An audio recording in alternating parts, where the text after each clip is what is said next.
Chapter 613. This sharp sound was the whistling sound of the bullet rubbing against the air. Assassination. These two words immediately appeared in Tang Zheng's mind. The others did not notice at all. Even the police and plainclothes were calm, unaware that danger was approaching. At the critical moment, it was too late to remind them. Tang Zheng directly bounced up from his seat, like a rock spreading its wings, sweeping over the heads of the crowd and pouncing on Princess and on the stage. Suddenly he replaced Princess and as the focus of the crowd. Especially the nerves of the police were immediately triggered and they all pulled out their guns. However, Tang Zheng's speed was much faster than theirs. He left an afterimage in the air and landed in front of Princess Anne. Baiser had been standing near Princess Anne. His reaction was extremely fast and he directly punched the uninvited guest. Bang! Tang Zheng did not have time to resist and took the punch. However, he did not retreat an inch and completely blocked his body in front of Princess Anne. Swish! The sword flew and a black light seemed to split open space. Ding-dang screamed and sparks flew. The bullet hit War Soul and lost its offensive power. The scene of the bullet hitting War Soul immediately fell into the eyes of many people. Baiser was one of them. He immediately realized that a gunman was shooting at the princess and shouted, "Assassin!" Then, he also used his body like a wall in front of the princess, cutting off the chance for the gunman to continue shooting. Baiser suddenly turned his head and looked at Tang Zheng. His violent punch did not have the slightest reaction. It was as if he had hit a ball of cotton. It was inconceivable to him. In addition, he also understood that the other party was not an enemy, but a helper. He must be a security guard arranged by Hua Xia. Because, if the other party really wanted to assassinate the princess, the sword just now could have directly killed the princess on the spot. But when he saw the appearance of the uninvited guest, he was immediately shocked. His mouth was wide open as if a duck egg could be stuffed in. "How could it be you?" He blurted out. Wasn't this the immortal that Her Royal Highness could not forget? Baiser had experienced many big scenes in this half of his life. He was an expert who had walked through a rain of bullets. But that time in the South Sea, he truly experienced what a true powerhouse was. The impression that young man gave him was too deep, and it would linger for the rest of his life. Sometimes, he even wondered if the other party was really human. Could it really be the legendary immortal? Otherwise, how could he have such heaven-defying abilities? But he never thought that he would meet this immortal again, and under such circumstances. It was really amazing. Tang Zheng smiled bitterly. In the end, he had been recognized. He nodded to Baiser and said, "Protect the princess." Then he stepped aside and slightly opened up the distance between him and the princess. His eyes were like a scanner as he searched through the crowd. At this time, the police rushed over and pointed their black muzzles at Tang Zheng, as if they would pull the trigger at any time. The students seemed to have woken up from a dream as they screamed, "Assassination! Someone actually tried to assassinate the princess!" Chua! The school leaders' faces and vests were immediately covered in cold sweat. Their faces were extremely pale. One must know that for this speech, they had prepared for a long time. They strictly controlled the people who entered the auditorium and conducted background checks on the ticket holders. If there was anything suspicious, they would definitely not let them enter. But even so, this kind of thing still happened. The school could not absolve themselves of the blame. If Princess Anne was assassinated at Yenching University, it would be an extremely bad diplomatic incident. Not only would the school leaders be in big trouble, but many people in the government would also be implicated and lose their jobs. "Put down your weapons and raise your hands," the police shouted at Tang Zheng. They were all furious and filled with killing intent. Tang Zheng's image at this moment was really too much like an assassin. He held a long sword and was filled with killing intent. If it was a stranger, they would also think that he was a huge threat. Yan Liang and Chen Hao thought so too. After the two of them were suddenly stunned, they looked at each other and saw the ecstasy in each other's eyes. Tang Zheng's reckless actions meant that they did not need to do anything. He would be in serious trouble. Forget about the scholarship, he might not even be able to keep his life. But the people in dorm 502 and Yi Dingdang did not think so. They were really shocked by Tang Zheng's actions. What was going on? Seeing so many guns pointed at Tang Jing, Yi Dingdang felt like a knife was being twisted in her heart. She immediately stood up and tried to get close to Tang Jing to help him. But Tang Jing's movements were faster than her. He jumped from the stage and rushed towards one of the people in the crowd. "Don't shoot!" Baser shouted at the police who were ready to make a move. "Don't hurt him." In fact, he felt that his warning was unnecessary. Although the police had the advantage in numbers, they might not be able to hurt him. The police were suddenly stunned. They looked at each other and did not know what to do. Wasn't this person an assassin? Why didn't the princess's guards allow everyone to hurt him? The police were confused. Tang Jing was not confused at all because he finally locked onto the assassin. The other party had a young face. His expression was no different from the others. But Tang Jing still locked onto the other party with a glance. He directly rushed towards the other party and without hesitation, War Soul greeted the other party's head. The assassin finally moved. A pistol with a silencer was aimed at Tang Jing. He quickly pulled the trigger. Bullets whistled out of the barrel and shot towards Tang Jing's chest. Tang Jing's body was in midair, but he did not retreat. War Soul was held horizontally in front of his chest. The blade flashed with a black light and directly split the bullets into two. Fast, ruthless, accurate. All of these were vividly displayed. Seeing that his attack did not succeed, the assassin fled towards the door. Want to escape? No way. Tang Jing chased after him as fast as lightning. Just as he was about to reach the other party's back, suddenly, without any warning, two long swords attacked Tang Jing from both sides. All of this happened too suddenly. No one expected it, not even Tang Jing. But he had been through hundreds of battles. His body coordination and sharpness could be said to be perfect. He slightly leaned to the side, allowing the long sword on the left to slide past his chest without hurting him at all. On the other side, his War Soul was already ready to attack. It exploded with a bright light. The sword slashed at the other party's long sword. The sword did not dissipate. It drove straight through and directly pierced the other party's chest. Blood splattered. The other party did not even have time to scream before he became a corpse. Murder! The crowd immediately burst into deafening screams. The crowd rushed towards the door like a tide, blocking the gunman. Tang Jing quickly pulled back the War Soul sword, and then looked at the assassin on the other side. This assassin was not very old, like the gunman. The three assassins all had Asian faces, and it was impossible to tell which country they were from. Tang Jing's eyes flashed with a fierce light. He roared, "Get down!" Battle Soul ferociously attacked, one sword strike breaking through 10,000 caddies. The air seemed to have solidified as the powerful sword force surged towards the assassin. The assassin's expression changed as he tried to escape, but how could Tang Jing allow him to succeed?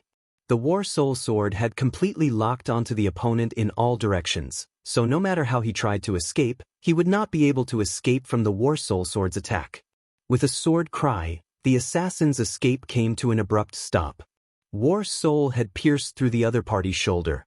However, War Soul's momentum did not decrease. It actually nailed his body to the floor. The hilt of the sword was still trembling. The other party lay on the ground, gasping for breath.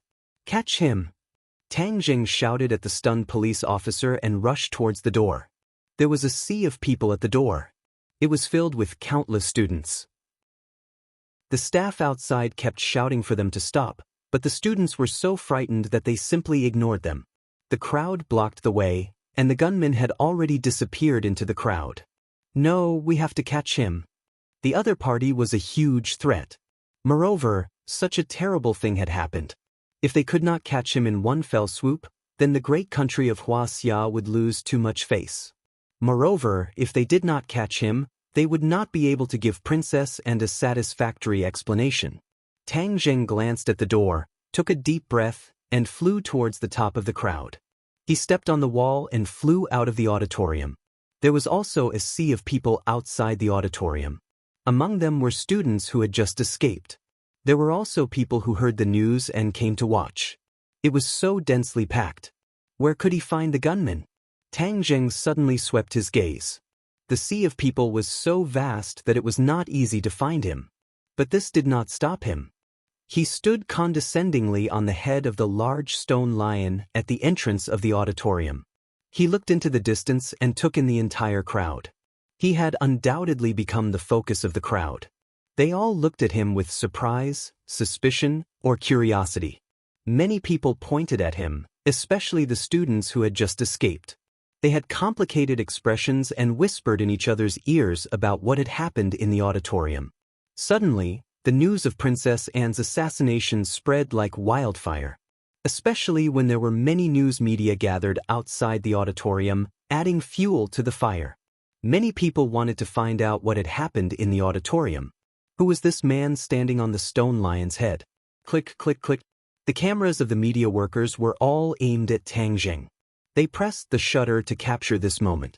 At this moment, Tang Jing did not have time to care about his identity being exposed. He finally found the whereabouts of the gunman in the crowd. This person retreated from the crowd without leaving a trace like a loach. However, he still did not escape Tang Jing's sharp eyes. "Stop!" Tang Jing roared and chased after him. The gunman saw that he had been discovered. He did not turn his head. He pointed his gun at the sky and pulled the trigger. The sound of the gunshot caused chaos. Screams rose one after another. The crowd directly blocked Tang Jing and the gunman. How cunning! Tang Jing jumped and used his classmate's shoulder as a stepping stone. He flew in the air and chased after the gunman. Chapter 6:14. Graceful as a swan. These 4 words seemed to be tailor-made for Tang Jing at this moment. He flew over the shoulders of the students and headed straight for his target. He leaped like a rabbit and landed like a falcon, blocking the gunman's path. The gunman turned pale with fright and hurriedly aimed his gun at Tang Jing, trying to shoot. But Tang Jing's speed was faster than his finger could pull the trigger. Swoosh! The sword flashed, and without the slightest sound, the gunman's arm was separated from his body. Seeing the severed arm fall to the ground and blood splatter, the gunman screamed at the top of his lungs. Tang Jing did not have the slightest bit of pity. He punched the gunman's temple, causing him to faint, and then dragged him like a dead dog to the auditorium. Along the way, the surrounding crowd retreated and made way for him. Everyone looked at him in shock and fear, pointing at him and whispering among themselves. "Brother Kung Fu, he's Brother Kung Fu." A surprised voice sounded. Clearly, someone had an amazing memory and remembered this Brother Kung Fu who was in the limelight back then. Immediately, many people's memories were evoked, and they also recognized Tang Jing. Back then, many people had seen Tang Jing's performance in the martial arts circle convention. It was also bloody and profiteering. Now, it seemed that after a few months, his style had not changed. It was just that this time, he had changed from the competition to the campus. At this time, the police also surrounded them, looking at Tang Jing with complicated expressions. They had already determined that Tang Jing was not here, but one of their own. Just now, the National Security Bureau had already informed the police that Tang Jing was one of their people, and he was responsible for secretly protecting the princess. Most of the students in the auditorium also rushed out, and Yi Dingdang was one of them. Like a moth, she threw herself into Tang Jing's arms. A beautiful woman and a handsome man, especially eye-catching. It was enough to make a big splash. The sound of the camera shutters did not stop. Yi Dingdang raised her head, not at all afraid of these cameras, as if to declare her sovereignty. Instead, she showed a sweet face to the camera. "You really scared me to death this time. You were too reckless," Yi Dingdang said with 30% complaint and 70% pride.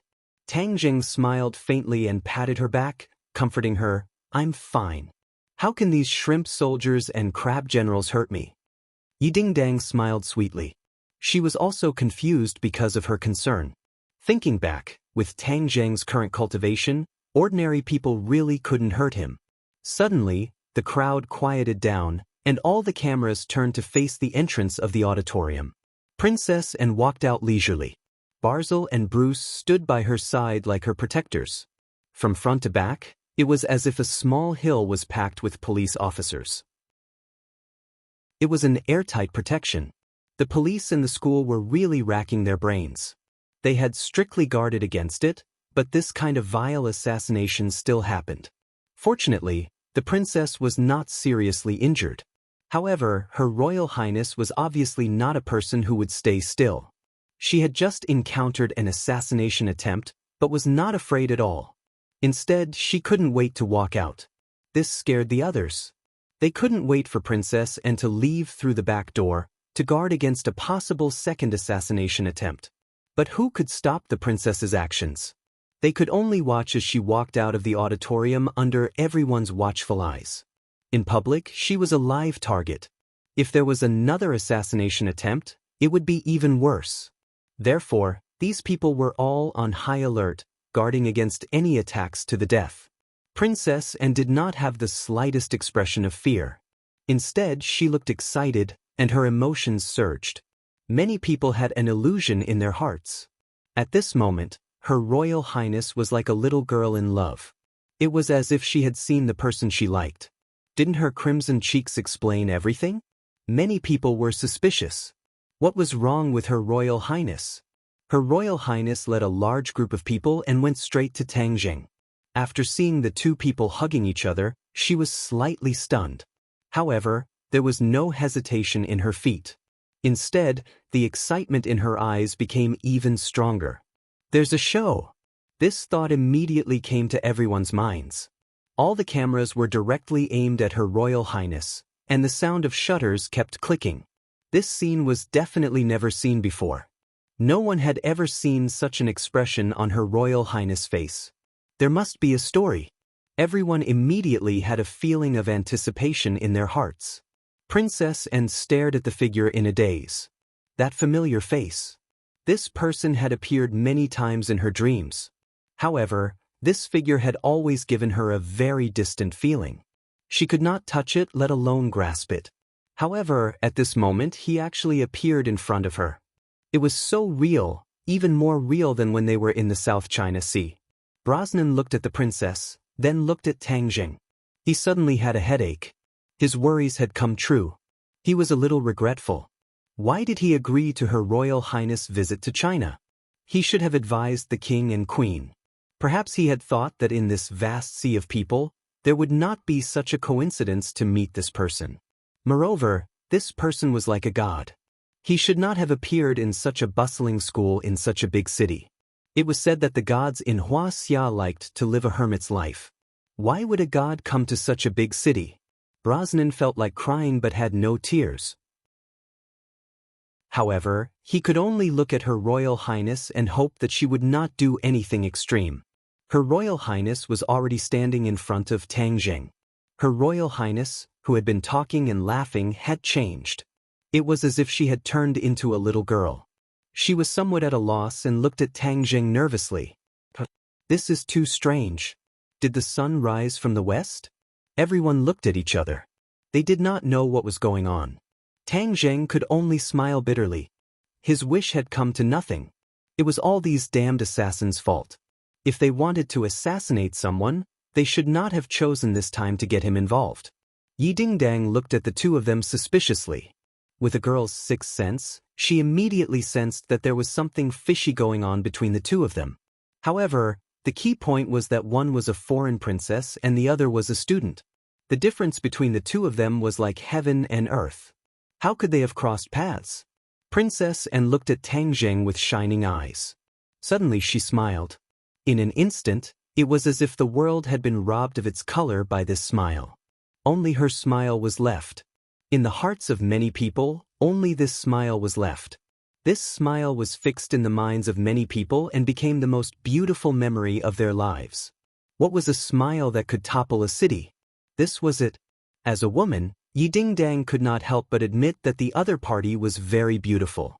Moreover, this kind of beauty was aristocratic, elegant, and unattainable. Many people would admit that and was very beautiful, but they would not have any improper thoughts because they understood the difference between them. Tang Jing was immune to Princess Anne. Perhaps it was because the two of them had been together for too long, or perhaps it was because he had seen the sorry state of Princess Anne after she had been captured. In short, he calmly looked at Princess Anne. This calmness was particularly deep and unfathomable. It was completely different from others. Princess Anne's eyes lit up and her heart began to beat rapidly. Ever since she was young, other people would be very cautious when facing Princess N. Especially after she became an adult, no matter how gentlemanly a man was, they would all be courteous to her, giving people the feeling that they were deliberately trying to curry favor with her. However, only Tang Zheng was the most special. When he faced her, he did not have any messy thoughts. He did not have any thoughts of class. Instead, he treated her as an equal. This was a feeling that Princess N had never experienced before. It was especially attractive. Just like at this moment, he was the most special person in the crowd.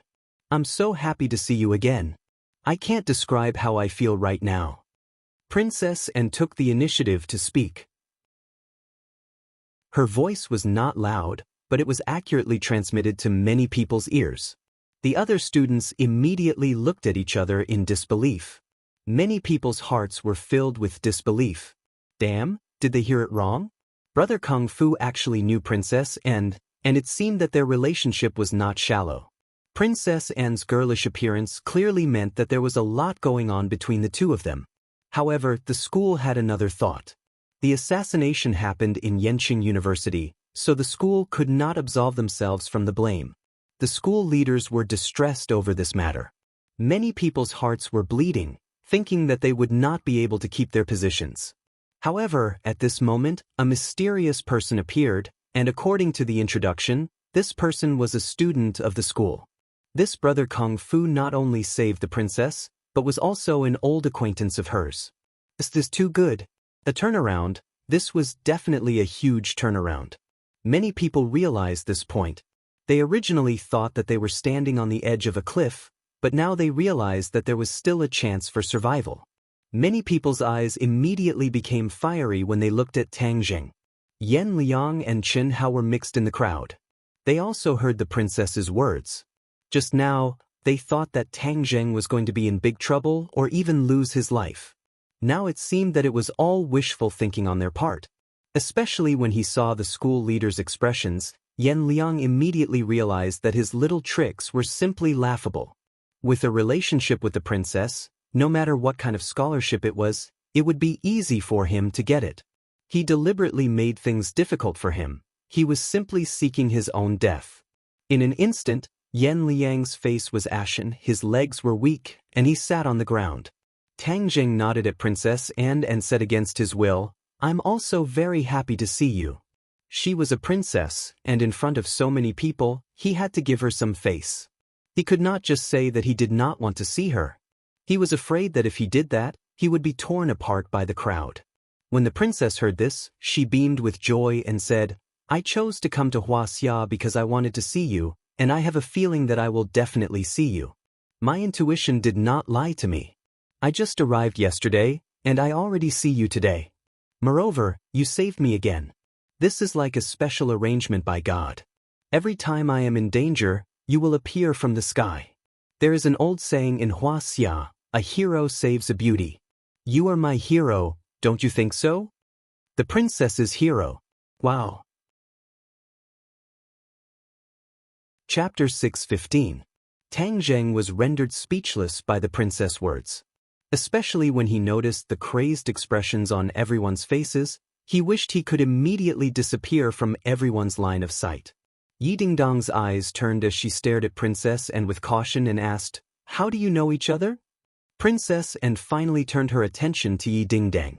Even as a beauty, she had to admit that Yi Dingdang was a great beauty with a unique charm. "This is a secret between us." Princess N winked and said with a bit of playfulness. Yi Dingdong's eyes immediately widened. There was actually a secret? This was a blatant provocation. Yi Dingdang wasn't a normal girl. Facing the princess, she wouldn't retreat half a step. Instead, she held Tang Zheng's arm even tighter, afraid that he would fly away if she let go. Even if you didn't say it, Tang Zheng would tell me." Yi Dingdang said with a snort. Princess N's eyes lit up as she said in pleasant surprise, "So you really are called Tang Zheng." At first, after she was rescued, she wondered if this was a fake name. She didn't expect that the other party didn't lie to her and told her his real name. Tang Zheng speechlessly rolled his eyes. When he first met her, he didn't think that she would be a princess. Otherwise, He would have definitely used a fake name to fool her. Tang Zheng, this time my biggest gain from coming to Huaxia is to see you again. Now that I've caught you, you can't run away. Princess Anne said excitedly as she subconsciously reached out to grab Tang Zheng's hand. Shua. Everyone's eyes were like spotlights as they immediately focused on Tang Zheng. Many people were indignant. What did this brat do to deserve the princess' favor? Moreover, he actually held her hand. Skin to skin. This was something that many people didn't even dare to dream of, but this brat did it so easily, and he didn't feel flattered at all. Tang Zheng's expression was calm, but his heart couldn't help but tremble. Princess Anne's skin was extremely good, smooth and tender to the touch. He smiled bitterly and said, "Of course I won't run. Your Highness, it's not safe here. Let's leave first." He had already noticed that the other's eyes were about to spit fire, so he felt that it was better not to provoke them. Princess Anne smiled sweetly and said, "Just call me Anne. Princess sounds so distant. As for safety, with you around, I am the safest. No matter who the enemy is, you can protect me." These words gave him a sense of accomplishment. However, the others were about to go crazy. Why was the princess so dead set on this brat? Immediately, all the school leaders looked at Tang Zheng with burning gazes, deeply imprinting Tang Zheng's face in their minds. If they missed out on this kind of student, then it would be a huge waste. The principal saw the opportunity and immediately stood up and praised, "Your Highness, student Tang Zheng is our Yenqing University's outstanding student. This is recognized by everyone. With him here, he can protect your Highness." The principal had already seen Tang Zheng's strength, so his words were not exaggerated. However, Tang Zheng couldn't help but roll his eyes. When did he become recognized by everyone as an outstanding student? He almost couldn't get a scholarship. Princess Anne was even more happy when she heard this. She firmly said, "I already knew that he was a dragon among men. For your Yenqing University to have such a student, it is your great honor." Princess Anne was serious, but her words stunned everyone.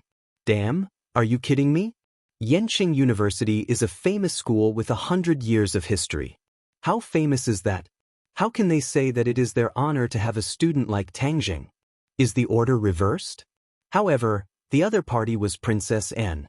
Her words carried enormous weight, so no one dared to refute her. The school leaders bitterly smiled in their hearts and nodded. "Your Highness' words are like gold and jade." "You are right." Is this official recognition? Many people felt dizzy. However, Princess Anne thought that this was a matter of course. After all, Tang Zheng was a legendary immortal. Of course, the secular school would be proud of him. Princess Anne didn't need to waste her brain cells to understand this simple logic. When Bruce saw this, he couldn't help but interrupt. He was really worried that Princess Anne would do something extreme. If that happened, it would make things worse. "Your Highness, let's leave first." The princess purposely shook her head and said, "Why leave? Don't we have follow-up activities planned? After such a thing happened, we should leave temporarily to avoid other dangers," Bruce earnestly advised. Princess Anne made up her mind and said, "As long as he is here, no one can hurt me." Tsk. Many people felt sour in their hearts. This trust was really unparalleled. How could this kid be so lucky? Bruce still wanted to persuade her, but Princess Anne didn't give him the chance. She directly asked the principal, "I hope that he can accompany me for the following activities. Is that okay?" Of course, the principal wouldn't foolishly refuse. He hurriedly nodded and said, "Of course." Princess Anne smiled and said, "Then I will have to trouble you, my knight." When these two words came out, many people immediately remembered that Princess Anne was saved by a mysterious knight after the kidnapping incident. Could it be that the mysterious knight was this kung fu bro in front of them? Everyone immediately remembered what the princess said just now. This was the second time he saved her. This meant that he had saved her once before. Wasn't it that kidnapping incident? The crowd was in an uproar. This discovery was too shocking. One had to know that there were too many speculations about this mysterious knight internationally, especially the media of various countries, which had offered a huge reward for clues about the mysterious knight, but in the end, It was all to no avail. No one would have thought that the mysterious knight was actually from Huaxia. Moreover, he was a university student. This was inconceivable. All the media personnel were excited. This was the right time to come. They actually obtained such a big piece of news. Tang Jing didn't understand what these two words meant. This was because he didn't pay much attention to Princess N. He also didn't know about the mysterious knight.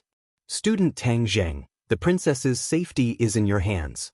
The principal said seriously. Tang Zheng couldn't refuse. He bitterly nodded and said, okay. Princess Anne's next itinerary was to visit Yenqing University's School History Museum. Yenqing University had a long history. The school's School History Museum was equivalent to the modern history of Huaxia. It was very interesting.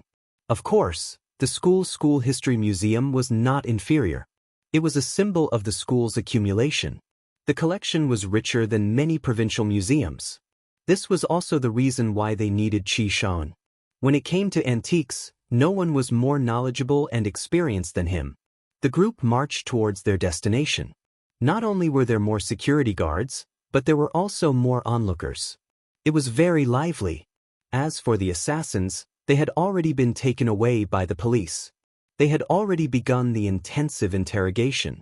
They were determined to give the princess an explanation. Along the way, the princess and Tang Jing walked side by side. Although they were no longer holding hands, even a blind person could see that they were very close. Yi Dingdang was forced to be pushed to the side. Everyone wanted to be closer to the princess. Of course, these advantageous positions were occupied by the government officials. Princess Annie and Tang Jing had undoubtedly become the focus of the crowd, especially Tang Jing, whose limelight had even faintly overshadowed the princess. This was because everyone was simply too curious about him and couldn't wait to scan him thoroughly like a scanner.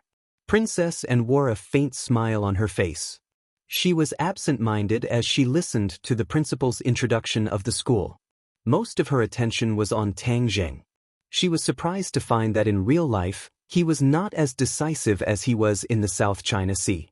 Instead, he was quiet just like the other students. The more Tang Jing behaved like this, the more mysterious and unpredictable she found him to be. After a cursory tour of the school's School History Museum, the group went to the museum. The museum's collection was dazzling and full of historical charm. The principal introduced with a smile, "Our school's museum has a rich collection." Qi Shaon will do the introduction. Qi Shaon took a step forward and nodded slightly at Princess N. Tang Zheng interjected, "Professor Qi is a leading figure in the field of archaeology in Huaxia. He is also my most respected teacher."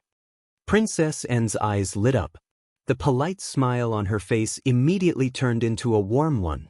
She said enthusiastically, "Professor Qi will have to trouble you from now on." Her attitude was obviously much better than that of the school's leaders. Of course, this was all thanks to Tang Jing. A single sentence from him could make Princess N change so much. Once again, everyone had a deep understanding of Tang Jing's position in Princess Anne's heart. Professor Qi looked at Tang Jing gratefully. After this incident, the school would definitely treat Professor Qi better. Professor Qi immediately went into work mode and led the group to explore the various collections. Professor Qi was very knowledgeable. Not only did he know each collection like the back of his hand, he was also very familiar with the history behind the collection. The tour was not boring at all. Instead, everyone was subconsciously immersed in Professor Qi's explanation. The principal was deep in thought. He had already made a decision. After this incident, he would immediately resume Professor Qi's work. Although there were people from the top who were deliberately making things difficult for Professor Qi, after the principal discovered the close relationship between Professor Qi and Tang Zheng, he had to reconsider Professor Qi's importance. This was because if Tang Zheng spoke ill of Yenqing University in front of the princess, he would be in serious trouble. Moreover, her school had such a powerful person like Tang Zheng, so if she didn't do her best to win him over and instead pushed him to the opposite side, only a fool would do such a thing. After the tour, the principal politely invited Princess Anne to a specially prepared dinner. Unexpectedly, Princess Anne rolled her eyes and looked at Tang Jing thoughtfully. She said, "Mr. Principal, I won't be able to attend the dinner because Tang Zheng and I have a lot of things to do." Immediately, everyone looked at Tang Zheng with mixed feelings. What did this kid do? He was like a concubine in ancient times who was loved by all. Chapter 616. Since the princess had spoken, no one dared to disobey. They quietly left the campus, even refusing the police protection. However, before leaving, the principal repeatedly reminded Tang Zheng to protect the princess and not let anything happen to her. Of course, they couldn't go hungry during dinner time, and they couldn't just eat at a roadside stall. As the host, Tang Zheng had to find a restaurant. Of course, a normal restaurant wasn't suitable for the princess. Tang Zheng thought for a moment and found a good place to go. Li Hongqing's private restaurant. Fortunately, he had Li Hongqing's contact information. He simply said that he wanted to treat a friend to dinner, and Li Hongqing promised to prepare immediately. They took a low-key car and drove out of the campus. Beza was driving, and Bruce was sitting in the passenger seat, looking at the rearview mirror from time to time. He was going to refute the princess's suggestion, but seeing the stubbornness in the princess's eyes, he knew that his suggestion wouldn't work this time, so he had to give up. In the rearview mirror, Tang Zheng was sitting in the middle, and Princess Anne and Yi Dingdang were on his left and right. Princess Anne was very well-mannered and wouldn't do something rash like chasing Yi Dingdang away. However, she focused all her attention and willpower on Tang Zheng and rarely paid any attention to Yi Dingdang. Princess Anne kept talking to Tang Zheng, telling him all kinds of things after the kidnapping incident, and curiously asking about Tang Zheng, like a curious baby. Yi Dingdang bit her lips, feeling like a fly was buzzing in her ears, but she couldn't do anything. However, she was particularly interested in the kidnapping incident, because she had never heard Tang Zheng mention it before, so she pricked up her ears, afraid that she would miss out on any important information.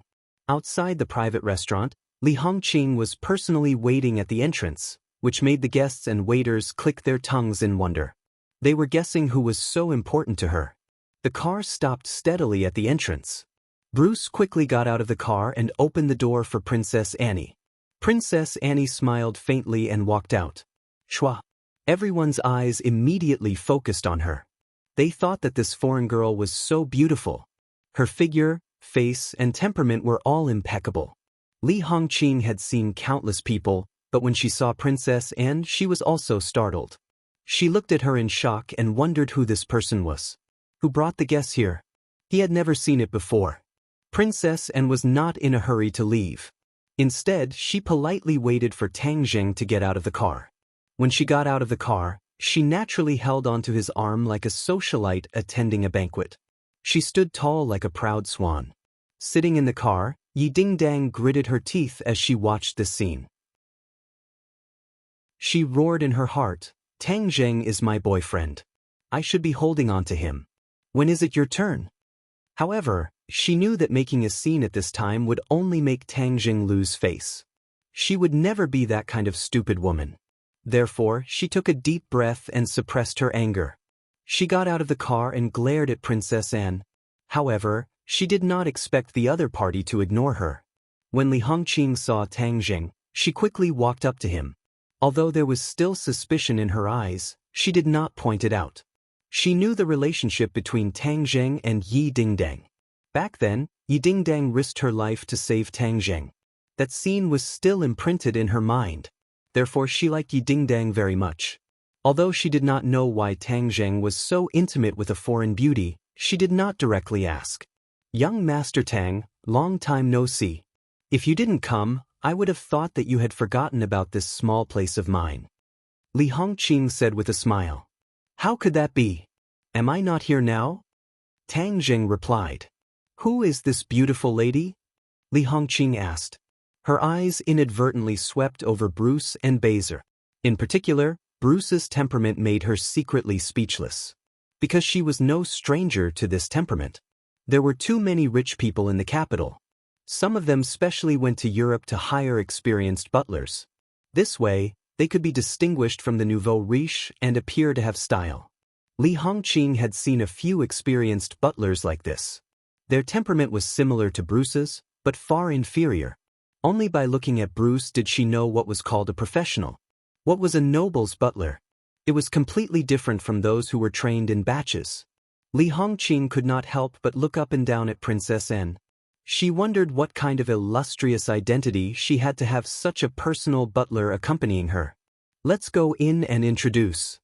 In order not to expose Princess Anne's identity in public, Tang Jing deliberately lowered his voice and said. Li Hongqing understood and nodded. She directly led the four people to a luxurious private room that had already been prepared. Princess Anne inadvertently glanced at the scenery along the way and nodded. This restaurant is really unique. It's very interesting.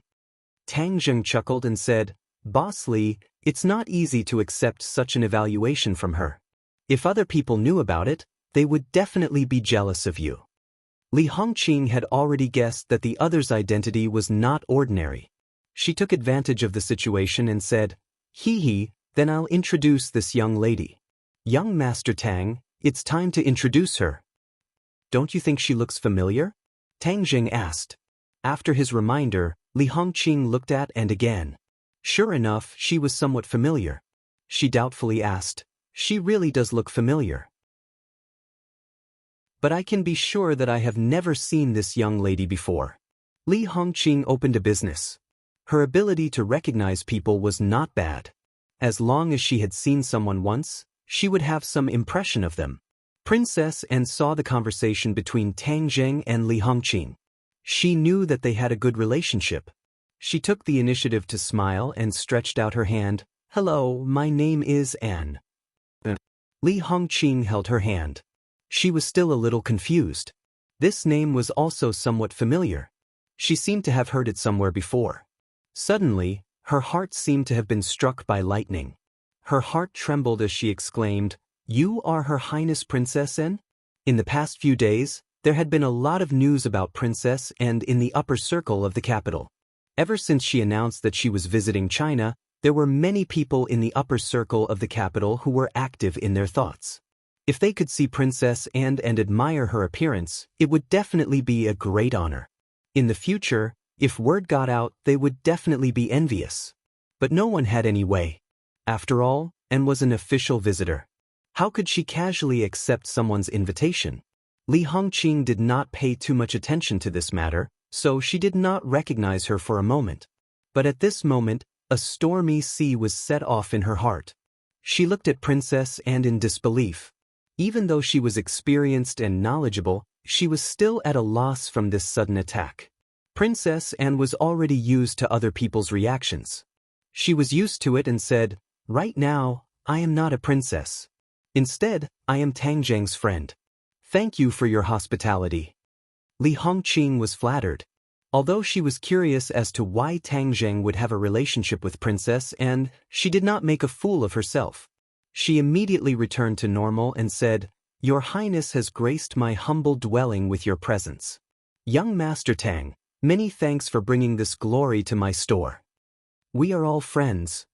Li Hongqing quickly excused herself and went to the kitchen to quickly serve the dishes. She also took out her specialty and brought out all the signature dishes. The group of people ate to their heart's content. Princess Anne liked Hua Xia's food very much. Yi Dingdang turned her grief and anger into appetite. As if the food was Princess Anne, she swallowed it bite by bite. Good times are always short. Brosnan had already reminded them several times that they had to go back to the hotel. Princess Anne took the initiative to invite Tang Jing to the hotel to sit down and chat. Suddenly, Yi Dingdang's eyes were almost spitting fire, and Brosnan's eyes were also quite unfriendly. If the media really photographed Princess Anne taking Tang Jing back to the hotel for the night, even if they did nothing, it would still cause a huge storm. As a butler, he absolutely could not allow this to happen. Tang Jing did not want to be the target of their anger, so he refused, which made Her Royal Highness feel quite regretful. They agreed that when the event was over in a few days, she must find him. After sending Her Royal Highness away, Tang Jing breathed a sigh of relief. Everything that happened today was really unexpected, and it still made him a little dizzy. Very reluctant, right? A resentful voice floated into his ears. Tang Jing was startled. He fell into a jar of vinegar. He quickly denied it and said, How can that be? I can't wait for her to leave. These were the words from the bottom of his heart. He didn't want to have too much interaction with Princess Anne, and he didn't even think that he would have any interaction with her. All of this was a freak combination of factors, and it was not his fault at all. Humph, you don't mean what you say. Yi Dingdang coldly snorted. She is Her Royal Highness, and she is so close to you. Which man wouldn't be overjoyed? Tang Zheng immediately put on a straight face and said seriously, those are all vulgar men. How can you put me in their ranks? Humph, I think you are not much different from them. Besides, your romantic affairs are not just a little bit. Tang Zheng rolled his eyes and was speechless. The words of a person with a criminal record really had no credibility. You have nothing to say, right? Tell me honestly, what is going on between you and her? How do you know each other? Yi Dingdang quickly grabbed Tang Zheng's waist and asked in an unfriendly tone. Tang Zheng did not intend to hide anything, so he told her about the South Sea. Yi Dingdang stared with wide eyes and listened attentively. After a long time, she asked doubtfully, you are saying that you really don't have that kind of feeling for her? Tang Zheng didn't know whether to laugh or cry. Do you want me to have some kind of feeling for her? Humph, if you dare to have any kind of feeling for her, I will kill you. After saying this, she subconsciously reached down to grab him. Tang Zheng trembled and sucked in a breath of cold air. He looked down and saw that his lower body was tightly grabbed by a pair of small white hands. Boom!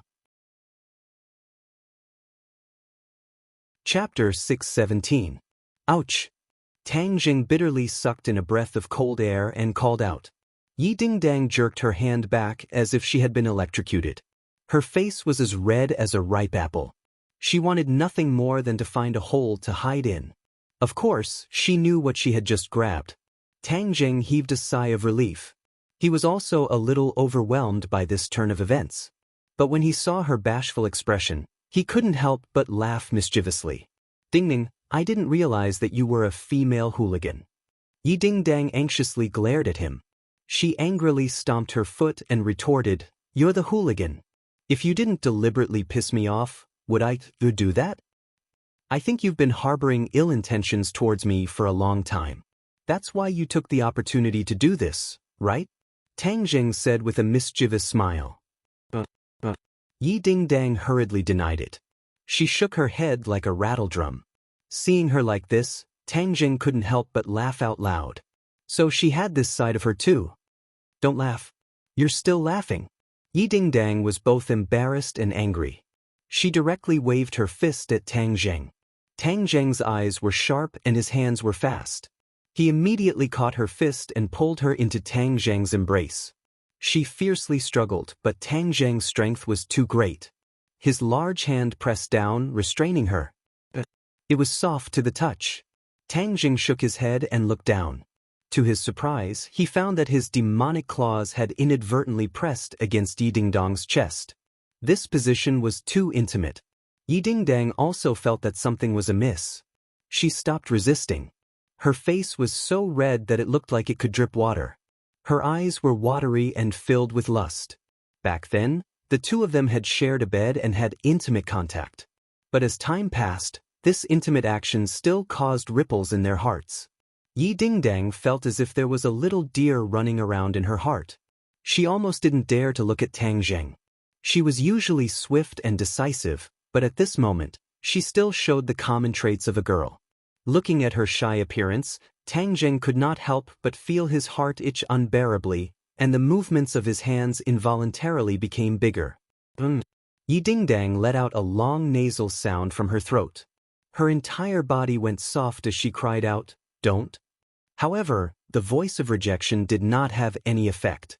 Instead, it seemed like it was rejecting him, and it ignited the fire in Tang Zheng's heart. Tang Zheng was familiar with the process, and his big hand went in.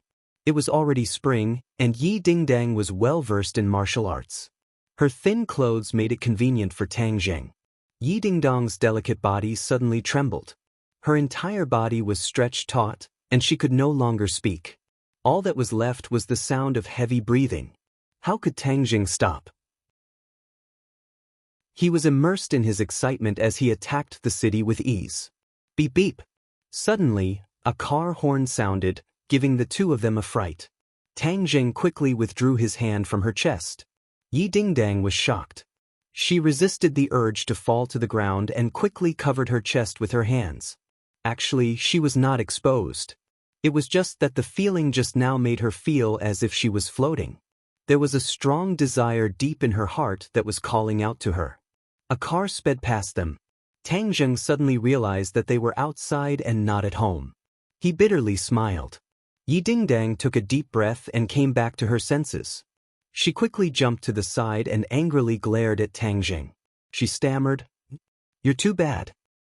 "Hee, I couldn't help it. I couldn't help it," Tang Zheng said with a mischievous smile. Hooligan, scoundrel," Yi Dingdang coquettishly said. "This is a hooligan. I haven't even started yet," Tang Zheng said in a threatening tone. Yi Dingdang's face became even redder as she said, "You're not allowed to come over. I'm going home." He hurriedly stopped a taxi that was driving over, got into the car with a whoosh, and drove away. Tang Zheng was stunned in the night wind. He did not expect the situation to take a turn for the worse so quickly. He sniffed his own hand. There was a faint fragrance of a young girl, intoxicating him. Sigh, this time she escaped, Tang Zheng said with regret. A man who only thinks with his lower body. A voice floated over. Tang Zheng frowned and said, "Could it be that you were watching?" Of course, this person was the lingering Marshall. "Only a ghost would want to watch," Marshall said snappily. "Is that so? Why do I feel a sour taste of jealousy?" Tang Zheng deliberately teased. Marshall coldly snorted and pretended not to hear, but his heart really did feel a trace of sourness. "Your ability to entangle women is much stronger than your cultivation. Even the Swedish royal princess has something to do with you." After pausing for a moment, Marshall could not help but choke. Princess Anne's matter was indeed out of her expectations. She originally thought that she understood Tang Zheng well enough. After all, they had been together for so long. However, he could always give her a new surprise from time to time. It was impossible to guard against. Tang Zheng shrugged with a smile and said, "I didn't want to either. Didn't you see that I was neither cold nor hot to Anne? Don't think that I don't know about the trick of wanting to capture the old crowd." "Want to capture the old crowd?" Tang Zheng laughed involuntarily and was too lazy to deny it.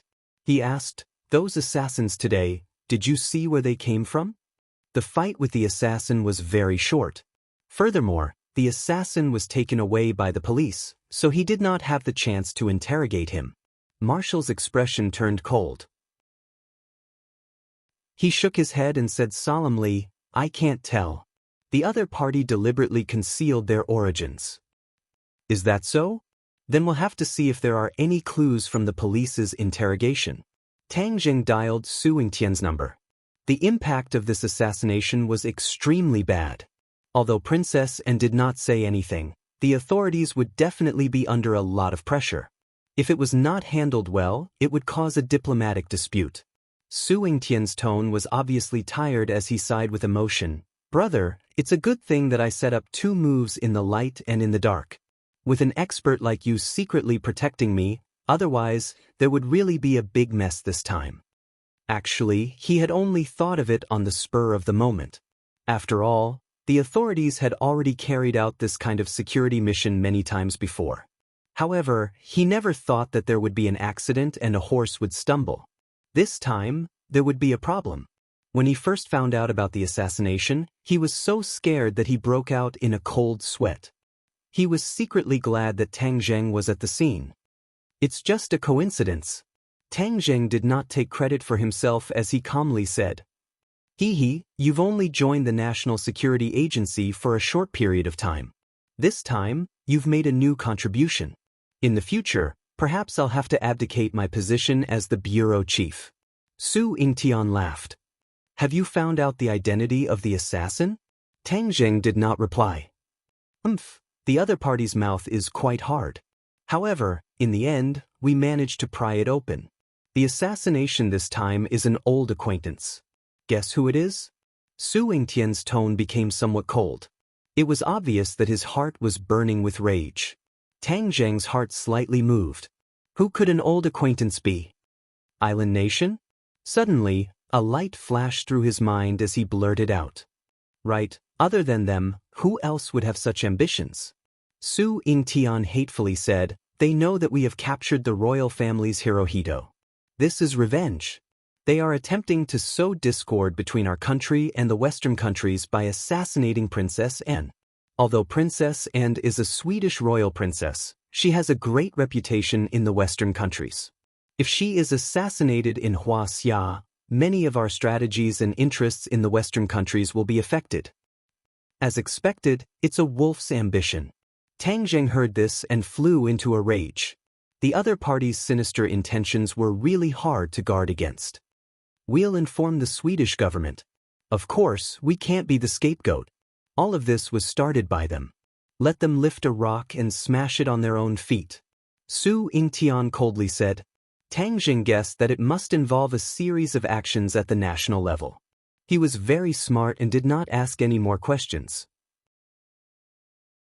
Tang Zheng, you and Princess Anne actually have an unspeakable relationship. You really hit it well. Su Yingtian teased again. This information was not even known by the National Security Bureau. It was indeed out of his expectations. He could not imagine how Tang Zheng would be related to Princess Anne. Since it was already made public, Tang Zheng might as well not hide it anymore. Moreover, the more he hid it, the more the National Security Bureau would want to investigate. The nature of the National Security Bureau determined its behavior and standards. You should be familiar with the Dragon Group's scheme on the plane last year, right?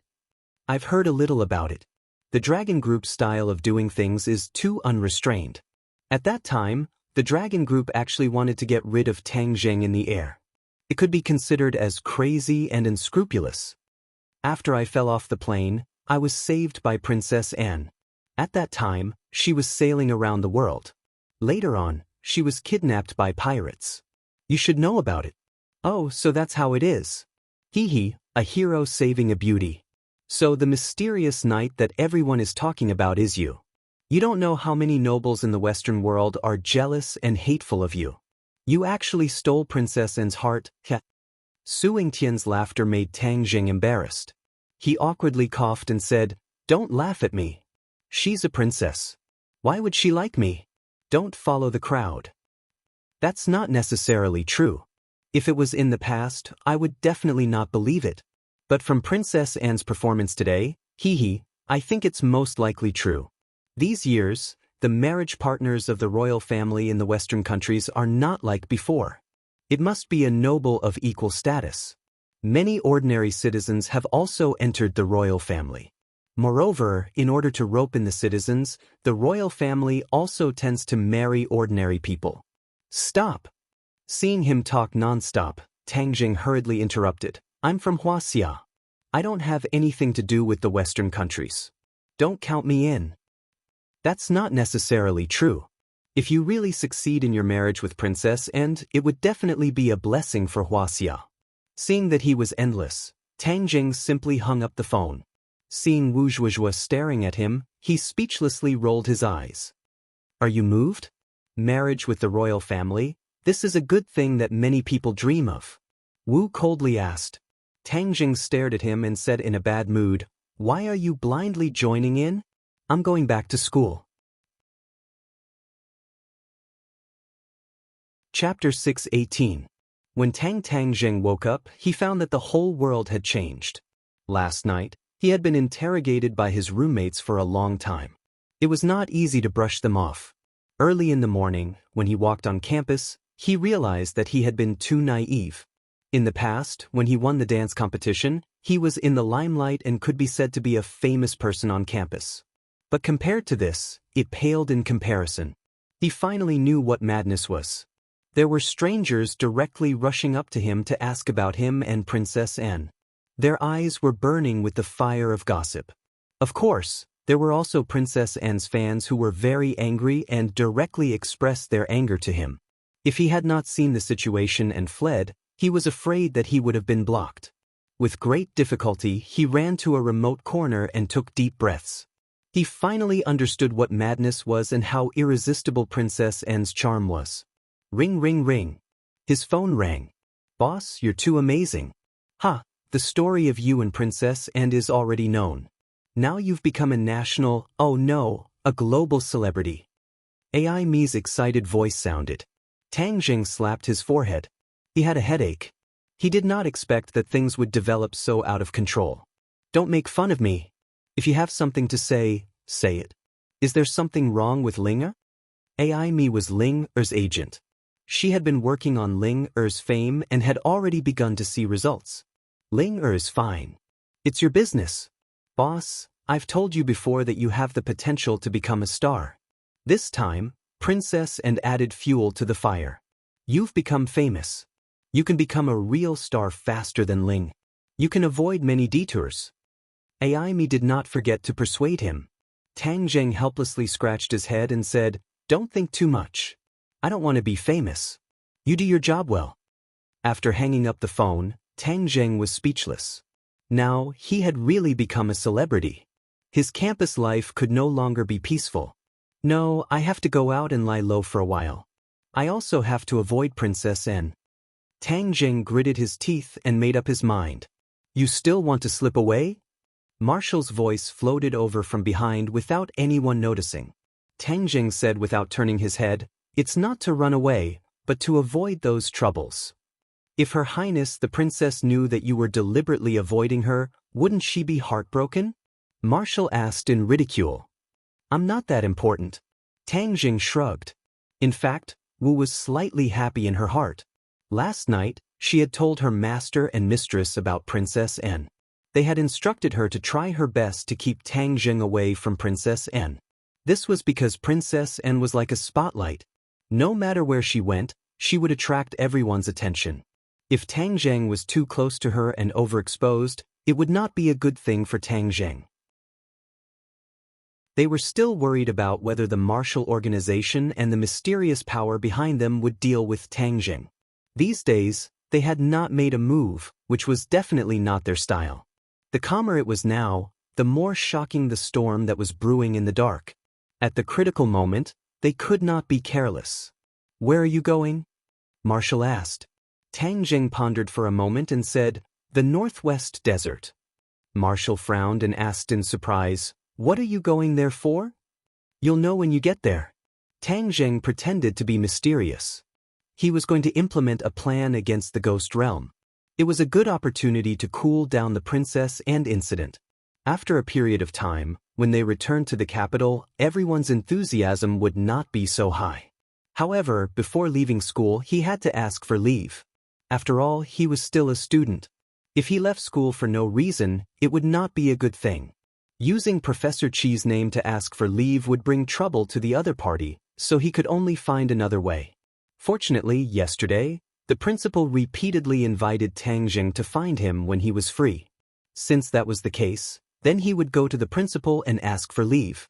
This way, no one could say anything. Avoiding the others, he went to the principal's office. When the principal saw Tang Jing, his face lit up with joy. Although there was such a big storm yesterday, in the end, the higher-ups did not blame Yenching University too much, which made the pressure on him much less. All of this was thanks to Tang Jing, so the principal naturally would not use his identity in front of Tang Jing. When he heard that Tang Jing wanted to ask for leave, the principal did not ask for the reason. He directly said, "After yesterday's incident, student Tang Jing, you really do need to rest. If you need anything else, as long as I can satisfy it, I will do my best." Tang Jing was stunned. This was too easy to talk to. "Nothing."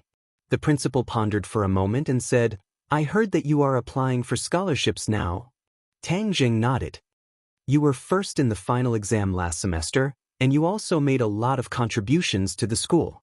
The first-class scholarship is well-deserved." The principal made the final decision, not allowing Tang Jing to refute. Tang Jing bitterly smiled. He originally thought that there was no hope for the scholarship, but with the principal's promise, there was naturally no problem. Didn't Qin Hao and Yan Liang want to get rid of his scholarship? Let's see what they can do now.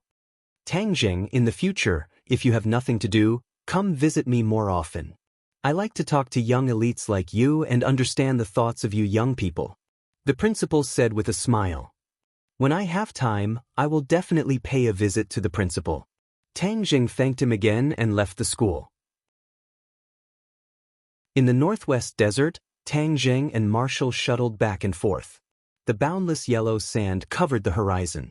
The two walked for a long time before Tang Jing stopped and looked into the distance. He asked in a deep voice, "Do you feel that this desert is a little different?" Marshall looked at him suspiciously. "What's different?" "It seems that the air is not as dry as before. There are even occasional gusts of cool wind blowing over."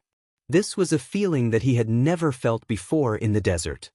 "Don't be dazed by the sun and have an illusion," Marshall said snappily.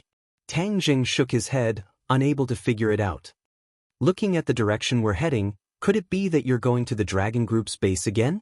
Marshall asked curiously. After experiencing the dual attacks of Tang Jing and Lan Yu, the Dragon Group's base had become a mess. Most of the members of the Dragon Group had already withdrawn from the base. Marshall was very clear on this point, so he did not understand why Tang Jing wanted to return to this old place. Tang Jing smiled but did not comment. His body flashed, and like a whirlwind he continued to move towards his target. Marshall was full of suspicion and immediately chased after him. From afar, Tang Jing saw a touch of green. In the midst of the yellow sand, that touch of green was especially eye-catching. Tree of Life. Tang Jing did not stop in the slightest. Instead, he increased his speed, his eyes revealing a blazing light. The Tree of Life covered the sky like a giant umbrella. It was even taller and straighter than the last time Tang Jing saw it. But what surprised Tang Jing even more was the scene around the Tree of Life. The yellow sand was replaced by green vegetation. It was like a small forest, full of greenery. There was also a small lake. The clear lake reflected the shadow of the Tree of Life. It was exceptionally quiet. All of this was completely different from the surrounding yellow sand, seeming out of place. Marshall couldn't help but stop in her tracks as she looked at this miraculous scene. Although she had already seen it last time, when she saw it again, the shock in her heart was still indescribable. Suddenly, her heart skipped a beat. She turned her head to look at the excited Tang Jing. Could it be that he did not come for the Dragon Group, but specifically for the Tree of Life? Tang Jing took a deep breath. The dense spirit energy in the air made him feel refreshed. The true qi in his meridians involuntarily began to circulate rapidly. The ancient clear heaven scroll and the dragon god arts both began to circulate according to their own trajectories, hungrily absorbing the spirit energy. However, he did not stop to cultivate. Instead, he looked at the houses built around the lawn, as well as the equipment and instruments surrounding the Tree of Life. The man in the white coat was driving the instrument, constantly doing experiments. Occasionally, there would be the sound of the instrument rumbling. "Halt! This is a restricted military zone. Who are you people?" Suddenly, a group of soldiers rushed over as fast as lightning, armed with live ammunition, aiming at Tang Jing and Marshall. Tang Jing frowned and glanced at the other party's armband. It was actually the symbol of the Dragon Group. Didn't Marshall say that the Dragon Group base had already evacuated? Why were there still people from the Dragon Group? Tang Jing did not have the slightest good impression of the Dragon Group. He coldly said, "What are you doing to the Tree of Life?" With that said, the atmosphere suddenly became tense.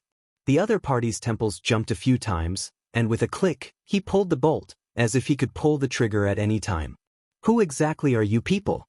What is your purpose here?" The news of the Tree of Life was absolutely blocked from the outside world. This person actually shouted out, which meant that the other party was definitely not an ordinary person. The majority of the Dragon Group had evacuated, but they still left behind a portion of them to be responsible for the protection of the Tree of Life, to protect the normal research of the Tree of Life, and to prevent outsiders from approaching the Tree of Life. In short, these two uninvited guests made the Dragon Group feel as if they were facing a great enemy. The atmosphere was tense, but Tang Jing leisurely walked forward, completely ignoring the other party's black muzzle. "Stop or we'll shoot!" The members of the Dragon Group shouted angrily. Tang Jing's figure flashed and passed through the crowd. Bang bang bang! Gunshots rang out like raindrops hitting banana leaves, instantly breaking the original tranquility of this side of the world. Everyone subconsciously looked over, and the researchers also stopped their work. During this period of time, there was no lack of other countries probing. After all, technology was so advanced now, and with the appearance of such a towering tree, other countries would definitely not turn a blind eye to it. However, they were all intercepted by the dragon group. Moreover, this was the hinterland of Huaxia, so it would not be easy for other countries to sneak in without a sound. However, this time, it seemed that the lineup was a little big. Marshall was half a beat slower than Tang Jing, and a string of bullets flew towards her. With a shout, she soared into the air, stepped on everyone's heads, and quickly chased after Tang Jing. Chapter 619. It was a hubbub of voices, the noise completely breaking the silence. Dong dong dong. A wave of hurried footsteps came out, and a large number of warriors rushed out from the various houses, all of them attacking Tang and Wu. So. The whistling sound of breaking through the air arrived in the blink of an eye, and one figure after another soared into the sky. Tang Zhang's footsteps suddenly stopped. He raised his head and looked at the sky in shock, only to see that there were many black dots in the sky, quickly flying over. Super soldier. This was a soldier that had been genetically modified by the dragon group. Tang Zheng was not unfamiliar with it, as he had encountered it many times before. But this time, the super soldier was obviously different. In the past, the super soldier had to rely on rocket boosters and other equipment to be able to fly. But this time, the other party did not carry such equipment. Instead, he had 2 wings on his back. Wings that were like flying birds. Even though Tang Zheng was experienced and knowledgeable, he was still shocked by this scene. Was he still human? Could it be that the Dragon Group's genetic modification project has made new progress, and that's why they were able to grow wings while they were still alive? This did not seem like a human, but more like a demonic beast's. Lu Qi, Earth and Sky, 2 lines of pincer attack, directly attacking the 2 of them. Marshall's reaction was not much different. He exclaimed, "What the hell is this? Don't think about it for now, let's get rid of them first." Tang Jing shouted. He took out the War Soul Sword. With a swoosh, the sword light shot out, interweaving into a biting cold sword net in front of his chest. Bang bang bang. The enemy's attack completely landed on the sword net. The sword net was annihilated, but Tang Jing shot out like a bullet. This time, Tang Jing did not use the heaven-flying immortal sword technique, but instead used the wind-chasing sword technique. The wind-chasing sword technique was all sharp sword moves, and did not require the consumption of innate qi. He did not know what other methods the other party had, so he tried his best not to consume his innate qi in case of emergencies. Furthermore, the battle between Yi Dingdang and Marshall made Tang Jing even more aware of the extraordinariness of the wind-chasing sword technique. Qi Yu's heart told him this set of sword techniques, so of course he couldn't waste it. He had to practice and use it as much as possible. Only then would he be able to unleash even more power through practice. Once the wind-chasing sword technique was unleashed, the fast, ruthless, and accurate sword moves were displayed without restraint. Battle Soul seemed to have grown eyes as it accurately attacked the enemy. A super warrior flapped his wings and swooped down.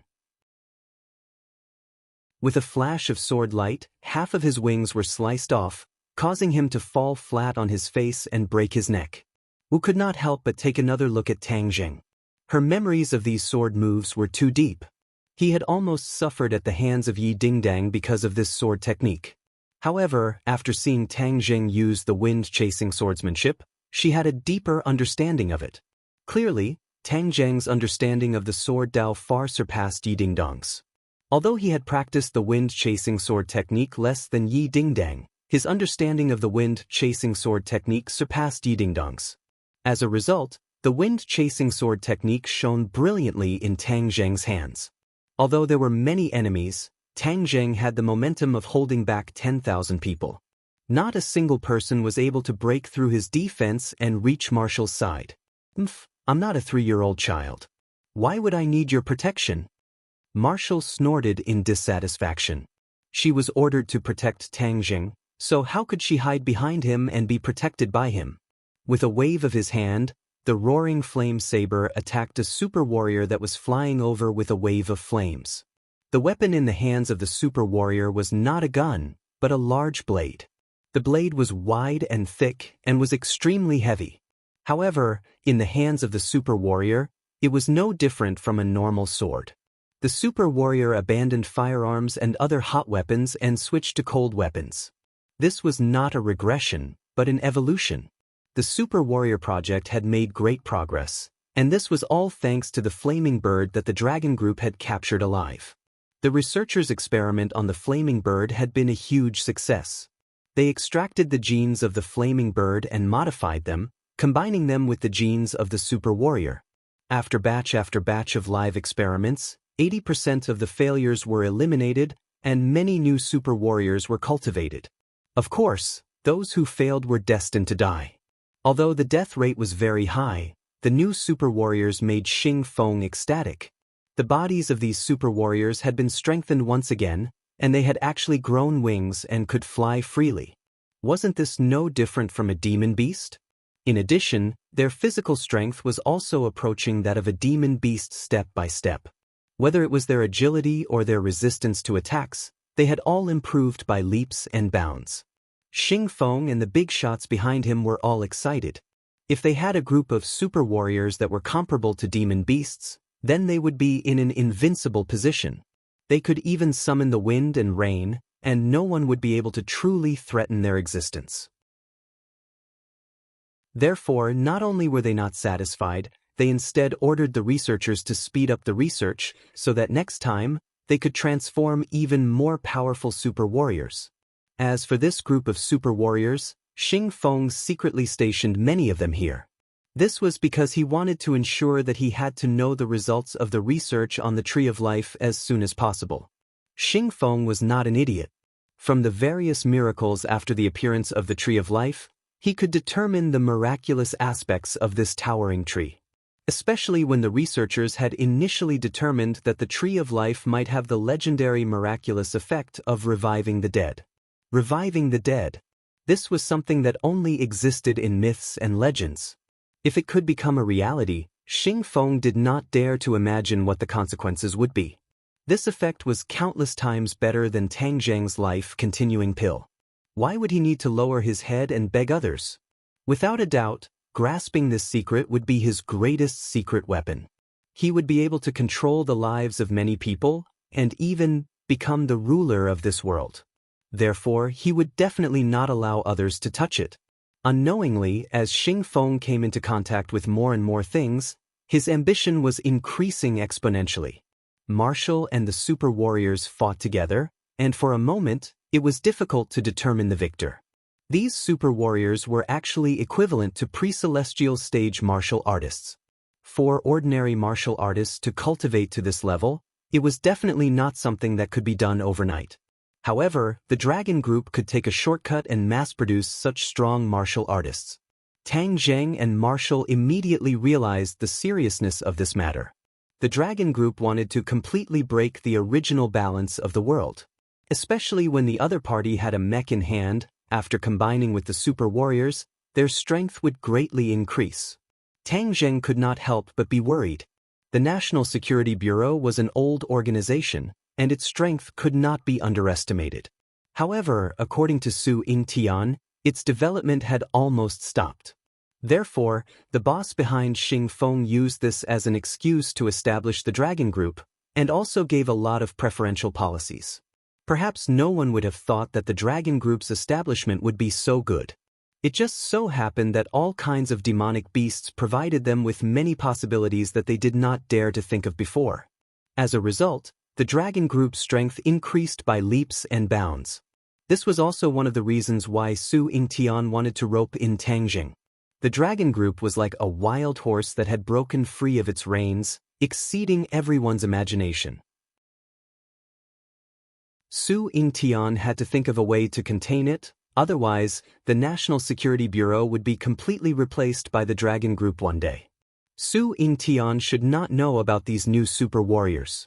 Otherwise, he would not be so calm. Although the super warriors were equivalent to pre-celestial stage martial artists, Tang Zheng was not someone to be trifled with. The power of the wind-chasing sword technique was fully displayed, and there were already a few super warriors' corpses on the ground. And the super warriors seemed to have realized the strength of the enemy. With a sharp sound, all the super warriors' attacks came to an abrupt halt. Marshall spent a lot of effort and finally cut off the enemy's neck. She saw the enemy retreat like a tide, facing her across the air. She looked at Tang Zheng and asked, "What are they doing?" Tang Zheng shook his head blankly. "Hua!" The super warriors retreated to the sides, opening up a path. A person flapped his wings and flew out from behind. Tang Zheng's pupils suddenly constricted as he stared at the other party. This person was quite different from the others. Although he also had 2 wings, his 2 eyes were like 2 balls of fire burning fiercely. Demonic. Moreover, the aura on his body was completely different from the others. It was even more powerful, causing one's heart to palpitate. Marshall's heart turned cold. She actually felt a sense of powerlessness. Although she had not made a move yet, she was sure that she was definitely not his match. The other party arrogantly raised his head and looked down at the 2 of them. He roared with a stern voice, "Who are you? You have eaten the guts of a leopard to dare trespass here?" Tang Zheng coldly snorted and said, "Where did this monster come from? How dare you show off like this? How dare you?" The other party berated, "I am the Fire King of the Dragon Group, not a monster." Fire King? The Fire King was one of the most successful experimental products of genetic modification. His strength surpassed that of ordinary super warriors, and he was the leader of these super warriors. "After killing so many of our people, I want you to pay with your blood. Have a taste of my Fire King's power." Tang Zheng frowned and looked at the other party suspiciously. Although the other party's aura was not weak, Tang Zheng still believed that his strength surpassed his. After all, after the War Soul Sword had fused with the Sword Spirit, it had leveled up to a heaven-level magic treasure. With just his own strength, Tang Zheng was able to contend against a Grandmaster expert. Seeing that his enemy was indifferent, the Flame Emperor was enraged. He roared, "Everyone thinks that martial artists are the strongest in this world. Today, I will teach you a lesson. I will let you understand that you martial artists have fallen behind. The future of the world is ours. Our strength far surpasses you martial artists." Obviously, the Fire King did not recognize Tang Zheng's identity as a cultivator and treated him as a martial artist. Hearing this, Wu's veins twitched. When had a martial artist ever been looked down upon like this? Ever since the cultivators were expelled, the martial artists were the absolute powerhouses of this world. These monsters that were neither human nor demon actually dared to look down on martial artists. If they could tolerate it, what could they tolerate? Before Tang Zheng could do anything, Wu could not hold it in any longer and shouted loudly, "Then let's see how much weight you have." Shwa! Wherever the roaring flame saber passed, the air would evaporate like boiling water. It was as if the entire space was about to be split apart by this attack. Wu soared into the air and directly attacked the Fire King. Chapter 620. Marshall soared into the air with an imposing aura, like a sharp arrow piercing into the heavens. However, the Flame Emperor remained unmoved. Seeing that the roaring flame saber was about to hit him, he sneered disdainfully and said, "It's just a small trick. I'll show you what fire is and what raging flames are." The Flame Emperor suddenly crossed his hands, and 2 balls of flames appeared in his palms with a whoosh, leaping about in a strange manner. With a wave of his hand, 2 fireballs flew towards Wu like 2 scorching suns. Wu's nerves were extremely focused as she anticipated all sorts of counterattacks from the other party. However, when she saw the Fire King's counterattack with her own eyes, her eyes were still filled with shock. As soon as the fireball came into contact with her palms, it immediately wrapped around her fair palms like maggots in tarsal bones. Ah! Marshall let out an ear-piercing scream and fell from the sky. The flame was like a venomous snake. It immediately rushed towards her clothes, as if it wanted to swallow her whole body. Tang Zheng was also stunned by this scene. No wonder the other party was called the Flame King. He could actually control flames. This would have been impossible for a normal human, but in the hands of the Flame King, It was a piece of cake. When did super soldiers become so powerful? Tang Zheng did not have time to think about the details. He jumped up and caught Marshall, the flames immediately rushing towards his body. It was just a small trick. With a thought, Tang Zheng activated his true qi and completely protected his whole body. The flames were unable to burn his body. He circulated his energy and patted Wu's body a few times before finally extinguishing the flames. "How are you?" Marshall's clothes were tattered, and his originally fair skin was dyed with a layer of black. His hands were emitting white smoke, emitting a burnt smell. "Your hand?" Tang Zheng couldn't help but exclaim as he stared at her hand. The skin on her palms had been charred black, no longer as fair and tender as before. Her hands were ruined. But fortunately, before the other parts of his body could burn, the flames were extinguished by Tang Zheng. However, with both hands destroyed, it was like a rare painting that had a few stains on it. Its artistic quality was completely ruined. Her beauty would also be ruined by this pair of hands. Even though Tang Zheng would occasionally be unhappy with her, this burden, but after all, she had a physical relationship with her, so she was equivalent to his woman. How could he tolerate someone else hurting his woman?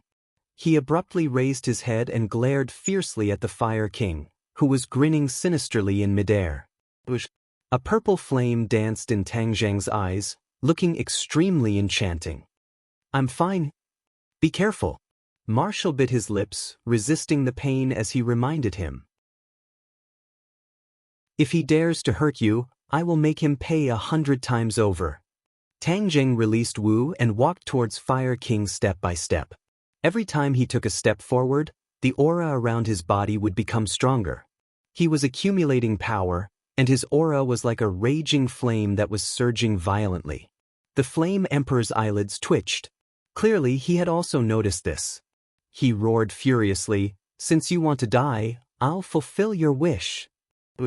With an explosive sound, the fireball pierced through the air and fell straight towards Tang Zheng.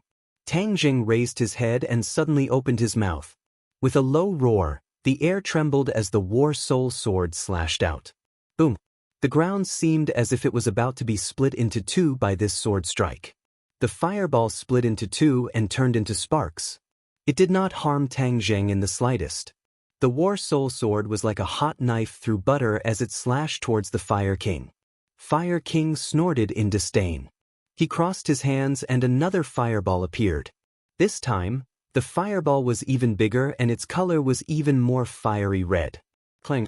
The War Soul Sword pierced into the fireball, but it did not explode. Let's see what else you can do." Fire King laughed sinisterly. The corner of Tang Zheng's mouth curled up slightly, revealing a sinister sneer, and said, "Is that so? Are you that confident? Today I will let you experience what fire is." As soon as he finished speaking, specks of purple light lit up on the War Soul Sword. It was like a prairie fire that instantly covered the sword blade. "What is this?" Fire King's eyes revealed a trace of unnaturalness. "True fire." Tang Zheng coldly spat out 2 words. With a boom, a purple light soared into the sky and turned into a purple flame. It was incomparably mysterious. After Tang Zheng cultivated the true fire, his biggest use was to refine pills and forge artifacts. He rarely used it to attack. After all, he had other magic treasures and great killing weapons like the 4 symbols venerable. However, seeing that the Fire King was using flames today, he was excited and used the true fire to fight. The purple true fire leaped up from the sword and quickly collided with the Fire King's fireball. There was no explosion, only a silent reaction. The true fire immediately corroded the fireball, and the fiery red fireball was immediately dyed with a layer of purple. Seeing that, the Fire King was shocked. He could feel a dangerous aura from the purple flame and exclaimed, "You're not a martial artist, you're a cultivator?" Tang Zheng sneered, "It's too late to see it now." In an instant, the fireball turned completely purple, no different from the true fire. Hiss hiss, a strange energy spread from the fireball into Tang Zheng's body along the War Soul Sword, following his meridians and quickly rushing into his mind. What's going on? Before Tang Zheng could understand what was going on, The flame had already reached the sea of consciousness in his brain and mixed into the true fire. There's no danger, and the energy contained in my true fire has clearly increased. Tang Zheng was overjoyed. This was a huge discovery. Ever since he started cultivating, his cultivation had increased rapidly, but the quality of his true fire had increased very slowly. Until today, he had only reached the 2nd grade of true fire, and was still a long way from the 6th grade of true fire. So his flames contained the energy I needed. The heavens were helping me. Tang Zheng's gaze immediately became passionate as he looked at the Fire King, like a starving person who had seen a peerless delicacy. The Fire King's heart jumped, and he had an ominous premonition. The fireball in his hand had turned purple, and the true fire was clearly spreading towards his body. He immediately withdrew his hand, spread his wings, and flew high, pulling away from Tang Zheng. The fireball became smaller and smaller, and finally, with a whoosh, it was retracted into Tang Zheng's palm. Tang Zheng felt a surge of energy surge into his sea of consciousness, and the flame in his sea of consciousness immediately jumped happily. It was as if it was urging Tang Zheng to absorb more energy. The Fire King had never seen his own fire control technique unable to harm his opponent in the slightest. This was really strange. Moreover, the other party's fire control technique was even better than his, especially that purple flame. It seemed to have a magical power, causing him to feel a sense of fear. He took a deep breath and suppressed the chaotic thoughts in his heart. He asked angrily, "Who exactly are you?" "Tang Zheng." These 2 simple words caused the Fire King's expression to change drastically, and he subconsciously pulled away from Tang Zheng. This name was a nightmare for the Dragon Team. Ever since the Dragon Team was established, everything had always been smooth sailing. The only person they had suffered at the hands of was Tang Zheng. This name was like thunder to the members of the Dragon Team, and there was no one who did not know of it. Of course, they also hated Tang Zheng to the core, and wanted nothing more than to kill him with their own hands. The Fire King had once had this thought. If he could kill Tang Zheng, then his reputation would definitely soar in the Dragon Team, and he would be able to suppress the others and become the leader of the 4 Heavenly Kings. The 4 Heavenly Kings were the most powerful super warriors in the Dragon Team, and the Fire King was one of them. However, his strength was still not enough to sit on the throne of the 4 Heavenly Kings. However, he had been coveting this position for a long time. He forcefully suppressed the fear in his heart, and the urge to make a move grew stronger and stronger. After killing Tang Zheng, the head of the 4 Heavenly Kings will be mine. I must kill him. Although he is very strong, I am still the Fire King, so I might have a chance. His eyes gradually became fiery as he licked his lips and laughed sinisterly. "So you are Tang Zheng. Very good, very good. Today I will take your head." Tang Zheng snorted angrily, but did not comment. Holding the sword in one hand with the tip of his foot, he had already soared into the sky. The War Soul sword pointed straight at the Fire King. "Come die." The Fire King roared, his wings flapping violently, causing the air to fluctuate violently as heat waves overflowed into the sky. Hoo-hoo! Fireballs fell from the sky one after another, flapped by his wings, like meteorites falling from the sky. Tens of thousands of them densely packed together, attacking Tang Zheng indiscriminately. Tang Zheng had no way to avoid it. "Be careful." Wu's expression changed greatly.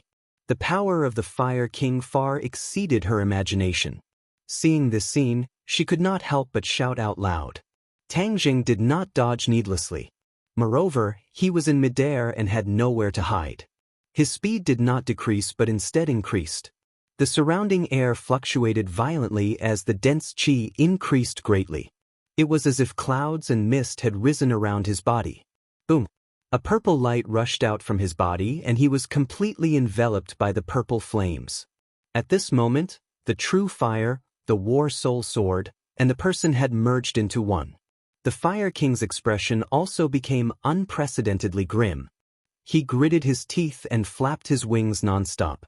The number of fireballs increased, and another huge fireball burned in his hands. "Go to hell!" This huge fireball left his hand and followed closely behind the other fireballs falling from the sky. One after the other, it was extremely sharp. Tang Zheng acted as if he did not see it. He only had one thought in his mind: charge. Charge forward with indomitable will. Boom, boom, boom. Fireballs struck his body one after another, but his speed did not decrease in the slightest. When the fireballs collided with the true fire on the surface of his body, they immediately exploded, not harming Tang Zheng at all. In the blink of an eye, Tang Zheng was face to face with the huge fireball, but Tang Zheng's speed did not decrease in the slightest as he continued forward. Break! Following his loud roar, the War Soul Sword pierced through the fireball. The true fire immediately dyed the fireball purple and attached itself to the War Soul Sword. Immediately, the power of the War Soul Sword increased greatly, and his speed became even faster. Seeing that, the Fire King turned pale with fright. Only now did he know that he had greatly underestimated Tang Zheng's strength. Killing him was simply impossible. This was the only thought in his mind. Just as this thought surfaced, the War Soul Sword rushed in front of him with an unparalleled momentum. His two wings immediately wrapped around himself. Puff!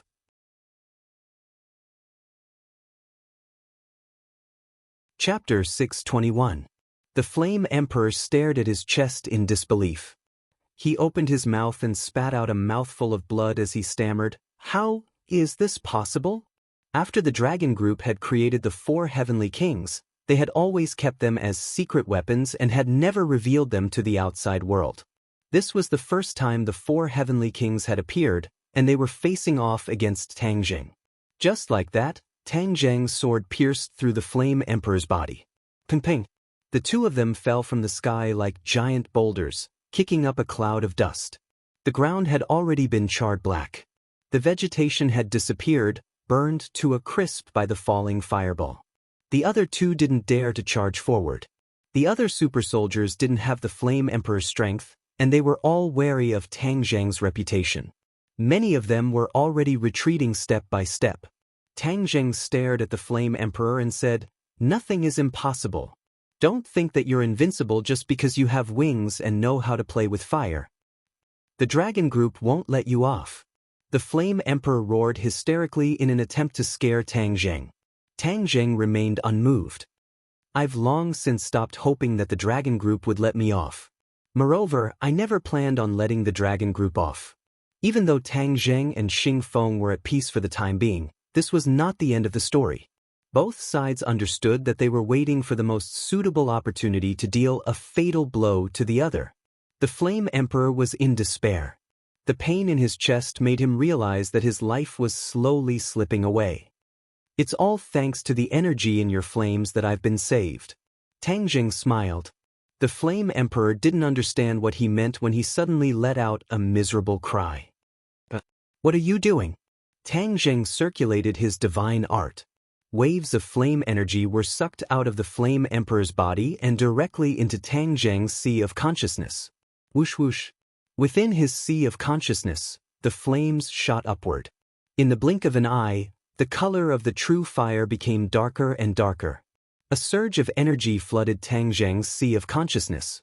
An indescribable joy appeared in his eyes as he praised, "This is too useful." As soon as he finished speaking, it was like a whale sucking in water.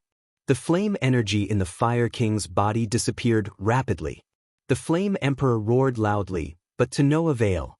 When the other super warriors saw this, they screamed in fear and fled in all directions.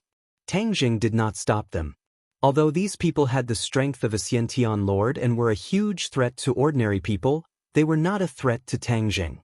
Not long after, all the super soldiers ran away. "Now do you understand what kind of motley crew your dragon group is?" Tang Zheng jokingly asked. The Flame King was already unable to speak. His entire body was trembling, and his face was ashen. Suddenly, his neck tilted, and he completely lost all signs of life. Huffed Tang Zheng took a deep breath and gathered all the energy within his sea of wisdom. Not only did the flames within his sea of wisdom pulsate violently, they also emitted crackling sounds. The quality of the true fire is about to level up. Tang Zheng's heart moved as if he had comprehended something. Sure enough, With an explosion, the true fire expanded in all directions with the momentum of a prairie fire. In the blink of an eye, it filled his sea of wisdom. His sea of wisdom turned into a sea of fire. One by one, the purple flames kept pulsating as if they were alive. The sea of wisdom changed rapidly. The flames that covered the sky quickly gathered and finally turned into a ball of flame. But the color turned dark purple. Third grade true fire. Tang Zheng was overjoyed. He accurately judged the quality of the true fire. After a series of changes, the quality of the true fire had finally made a qualitative leap. Tang Zheng, what are you doing in a daze? Everyone has run away. Marshall loudly reminded. Tang Zheng seemed to wake up from a dream. He came back to his senses and looked around. Indeed, there was no one left. Not only the people of the dragon group, but even the researchers had all run away. It's also quiet now that they've all run away. It saves me the trouble of chasing them away one by one. Tang Zheng said with a smile. He glanced at the corpse of the Fire King under his feet and muttered to himself, Xingfeng, you never thought that the Fire King you transformed would be taken advantage of by me. If I can absorb a little more of this flame's energy, then my true fire will definitely improve even more. His heart moved. No matter how the dragon group did all this, there was no doubt that this kind of technology falling into their hands would definitely bring more benefits than harm to him. If he could destroy the other party's transformation plan, then it would be the greatest good. However, he could only temporarily put this thought in his heart. Right now, he had to carry out the plan to deal with the ghost realm. But seeing the battered and exhausted Marshall, Tang Zheng stopped in his tracks and grabbed her arm. Marshall was shocked. When she reacted, she found that she had already fallen into Tang Zheng's demonic hands. Her heart tightened. What was he going to do? Don't move. Let me take a look at your injuries. Tang Zheng said seriously. Marshall was anxious and said, There's no need for you to look. It was because her hand had become too ugly. It was burned to a pulp by the fire and was beyond recognition. If not for her strong nerves, she would have already fainted from the pain. How could she still be so calm and collected?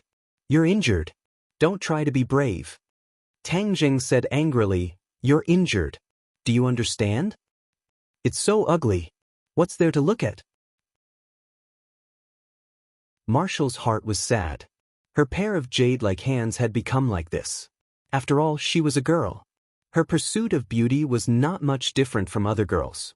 Tang Zheng, however, did not hear the little girl's thoughts as he lightly touched his wound. Hiss! Marshall sucked in a breath of cold air and immediately clenched her teeth.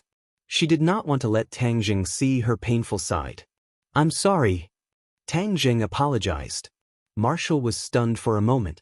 She almost forgot the pain and looked at Tang Zheng in a daze. In her impression, Tang Zheng had never said such words to her, nor was he so gentle to her. I'm sorry. These 3 ordinary words were like a heavy hammer that struck her soft heart. Bear with it. I'll help you check your injuries. Your injuries are a bit serious. Tang Zheng said softly. Marshall nodded dumbly, almost forgetting to think. Even if Tang Zheng touched her wound again, she did not feel anything. Fortunately, it was only the skin that was injured. The muscles inside were not injured. I have some ointment here. I'll apply it to you first. Tang Zheng took out the ointment from his spatial ring and gently applied it to her. As soon as the ointment came into contact with the skin, a cool feeling went straight to the skin. Marshall couldn't help but let out a comfortable moan. Tang Zheng raised his head to take a look, causing her face to turn crimson red. She wished she could find a hole to hide in. How could she make such a sound in front of him? It was too shameful. If it was before, Tang Zheng would definitely tease her. But now that she was injured, he did not want to provoke her. This is only a temporary treatment. I'll think of a way when we get back. Tang Zheng said. Will it leave a scar? Marshall hesitated for a moment before asking. Maybe. Yes. Marshall's face immediately turned ashen. His eyes flashed with sadness and he no longer said anything. Don't worry. Now that medicine is advanced, there are many ways to remove scars. It might not leave a scar. Tang Zheng advised. Marshall remained indifferent. Taking a deep breath, he suppressed the sorrow in his heart and said, They've already run away. You should get down to business. Tang Jing did not try to persuade him any further. He only silently noted down the matter of removing scars. In the future, he would definitely think of a way to solve this problem. The two of them came to the Tree of Life and looked up. They could not help but feel deeply shocked. The rich spirit energy made them feel refreshed. The exhaustion from the battle just now was swept away. Really? So magical. Marshall praised. Tang Jing laughed. The magic of the Tree of Life is far more than that. Really? What other magical aspects does it have? Marshall asked curiously. Tang Jing muttered to himself for a moment, then said, "It concerns the survival of this world." Marshall was shocked and hesitated. Really? Is it that powerful? Perhaps it's even more powerful than what I know, Tang Jing said solemnly. Marshall was skeptical. Then what are you doing here? I want to reverse the fate of this world and prevent it from being destroyed. Marshall was dumbstruck. He stared at Tang Jing as if he was looking at a madman. After confirming that he was not joking, he could not help but be even more speechless. Don't talk nonsense. After a long while, she reprimanded him in displeasure. Tang Jing smiled faintly and said, I know this kind of thing is hard for you to believe, but I want to say that there is a huge crisis in our world. At any time, we can be destroyed and disappear from the universe. You must have read too many apocalyptic novels. Marshall said. It doesn't matter if you don't believe me. I just need to do my own thing. But I want to tell you, if you want this world to survive, it has to fall on the Tree of Life. Seeing the suspicion in Marshall's eyes become even stronger, Tang Jing shook his head and said, Since you don't believe me, then there's no need for me to waste my saliva. Marshall really did not believe it. Although cultivators were mystical, she did not believe that it was that mystical. Furthermore, this tree was related to the survival of this world. It was too absurd. I believe you. Suddenly, a voice came from behind the tree. Who is it? Tang Jing and Marshall were shocked and shouted at the same time. The two of them looked at each other. Could it be that the people from the dragon group had not escaped and left behind some fish that had escaped the net? Walk out slowly. Don't move, or else I won't be polite. Tang Jing gripped the War Soul sword tightly and said coldly. Killing intent was revealed, causing people to tremble in fear. He subconsciously stood in front of Marshall to protect her, indicating for her to retreat. Marshall's heart warmed as he thought to himself, What's wrong with me today? His insignificant actions were able to accurately hit the soft spot in my heart. Tang Jing raised his spirit and prepared to attack. If the other party was an enemy, then the War Soul sword in his hand would not hesitate to end the other party's life. However, from the sound of it, it was a woman. Just now, there did not seem to be any women among the super warriors of the dragon group. Then who was this person? If the other party was not a member of the dragon group, but was still able to hide here under the heavy protection of the dragon group, this made Tang Jing not dare to underestimate him in the slightest. A series of light footsteps came from behind the tree, gradually revealing a figure. Tang Jing was slightly startled.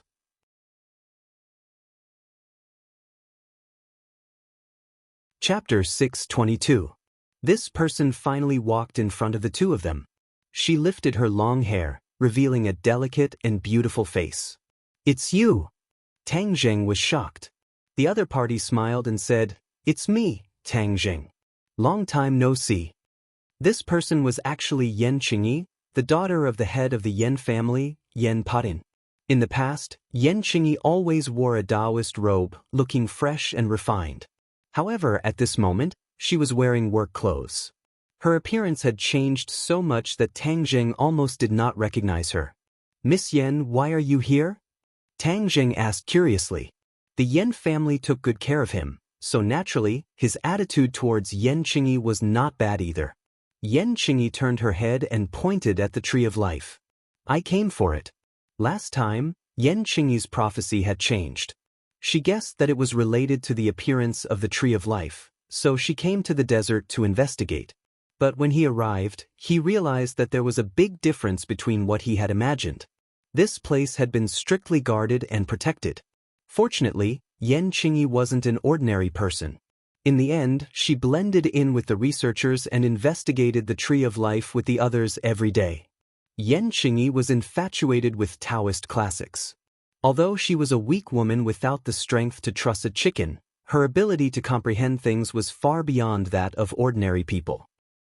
When she got close to the Tree of Life, she had a special feeling, but she and the other staff members had no clue after dozens of days of research. All kinds of detection equipment were useless against it, but one thing was certain. This tree was full of vitality, as if it had a mysterious power. Coincidentally, one night, Yan Qingyi had a strange dream. She dreamt that a voice was whispering to her. Among them, this voice revealed a shocking secret. The Tree of Life possessed the resurrection technique. This dream came to an abrupt end, and she never had this dream again. However, this dream reminded her of a new research direction. After a period of painstaking research, she finally determined that if the vitality contained in this tree was integrated into a person's body, it could really bring the dead back to life. This was simply a miracle.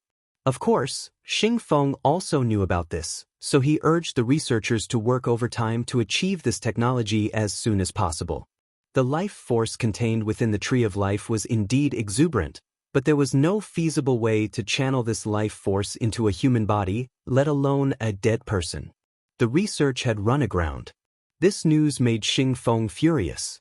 He repeatedly ordered that the results must be produced as soon as possible. But this kind of thing couldn't be rushed. He still hadn't made any breakthroughs in the past few days. Just now, Tang Zheng and Marshall's barge in had stunned these people, especially when Tang Zheng killed the Fire King in the end. This was even more so when they heard the news. They fled without a trace. Yan Qingyi recognized Tang Zheng. She didn't run away and deliberately hid. She came here to figure out the reason for the change in her divination technique. This was related to both Tang Zheng and the Tree of Life. Since Tang Zheng had come all the way here, there must be something important. How could she miss out on such a good show? She had eavesdropped on the conversation between Tang Zheng and Marshall, but when she heard that Tang Zheng wanted to use the Tree of Life to change the destiny of this world, and even those heroic words of saving this world, these words that seemed extremely absurd to Marshall were like the sounds of nature to Yan Qingyi. She predicted that Tang Zheng would become the savior of this world. Although many of her previous predictions had come true, this prediction was too important. She couldn't help but doubt it occasionally. But after hearing Tang Zheng's words, her suspicions were immediately thrown beyond the clouds. Tang Zheng's words were exactly the same as her prophecy. This made her wild with joy, but then she became dejected. This was because this meant that this world was about to experience a calamity that would destroy the world. A calamity meant death. It was unknown how many people would lose their lives because of this. As an outsider, Yan Qingyi always had a compassionate heart. Naturally, she did not wish to see the scene of people being plunged into misery and suffering. Hearing that she had come for the Tree of Life, Tang Zheng and Marshall were both astonished. They asked curiously, "I'd like to hear the details." Yan Qingyi smiled mysteriously and said, "Let's listen to your story of saving the world first." "You really believe me?" Tang Zheng found it inconceivable. He had only met Yan Qingyi a few times, so why would she believe his absurd words? Wu also opened her eyes wide. Even someone like her, who had been with Tang Zheng for so long, was skeptical. Why would Yan Qingyi believe him? Yan Qingyi nodded solemnly. "Of course I believe you." "Why?" "Feeling."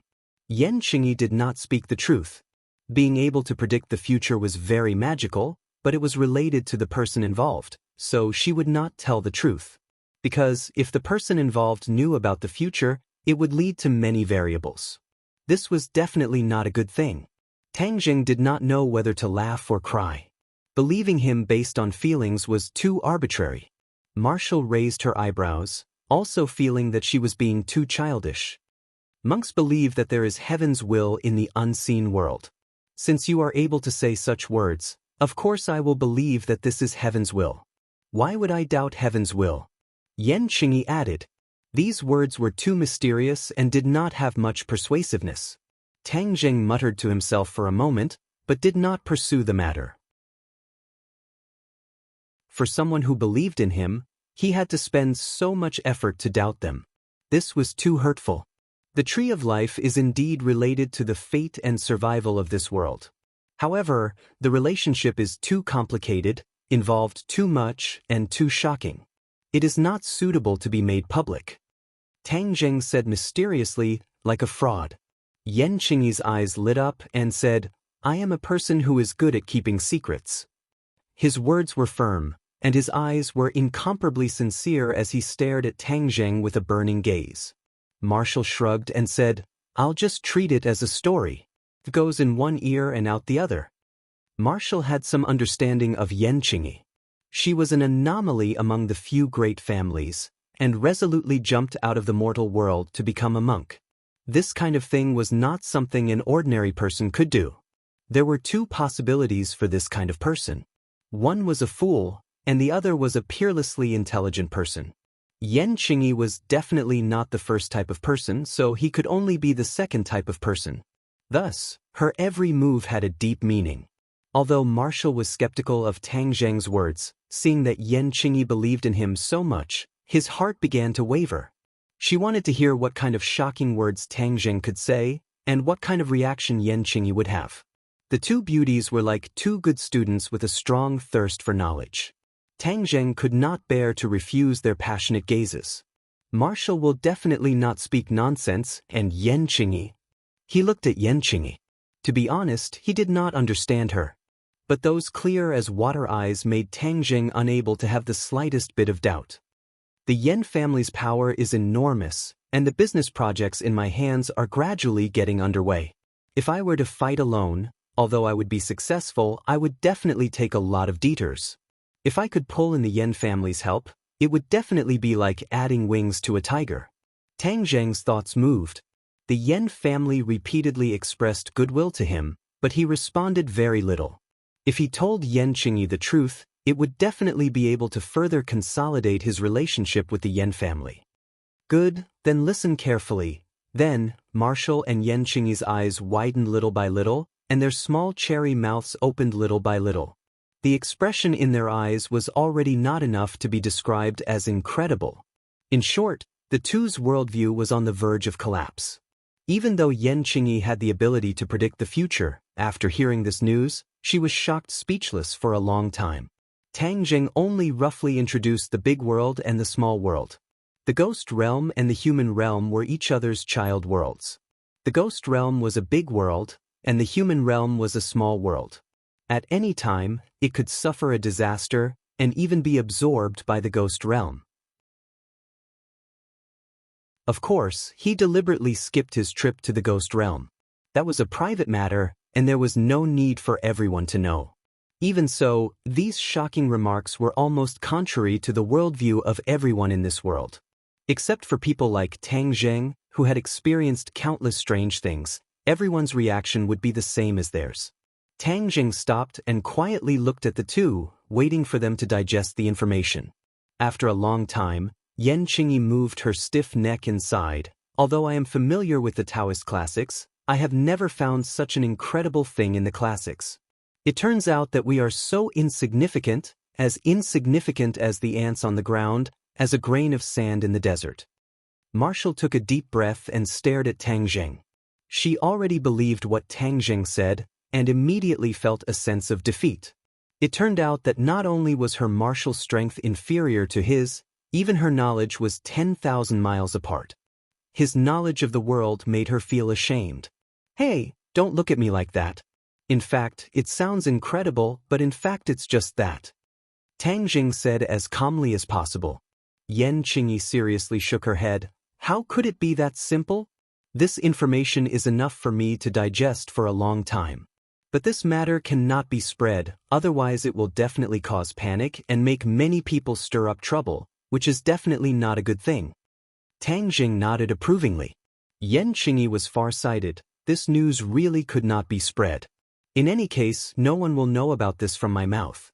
I will rot it in my stomach. Marshall firmly said. In her heart, she silently made up her mind. Since she had already promised Tang Zheng, she could not even tell her master and master's wife. Yan Qingyi said, I will keep my promise. Yen family's promises are worth 1,000 gold. Tang Jing gently smiled. I believe you, otherwise I would not tell you these things. Then what are you going to do next? I want to change the destiny of this world and absorb the energy of the ghost realm to replenish our world and increase our world's strength. Tang Jing wanted to absorb the energy of the ghost realm. In addition to replenishing this world's energy, he also wanted to mess up the ghost realm so that the ghost realm would not have time to worry about him. He fell into the river Styx. Although the people of the ghost realm believed that he was dead, but in time, they might find out that he was still alive. In order to not let them find out, it was necessary to completely mess up the ghost realm so that they would not have time to look around. Then Tang Jing would naturally be safe.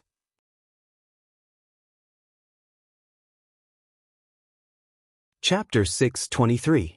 After hearing Tang Jing's plan, Yen and Wu were surprised and asked, "You can do that? How do we do it?" Tang Jing was confident and said, "You can just watch from the side." The two of them quickly retreated to the side and silently looked at Tang Jing. Tang Jing walked around the Tree of Life a few times, then lowered his head and thought, not saying a word. Yen Qingyi and Wu looked at each other, but they were smart enough not to disturb him.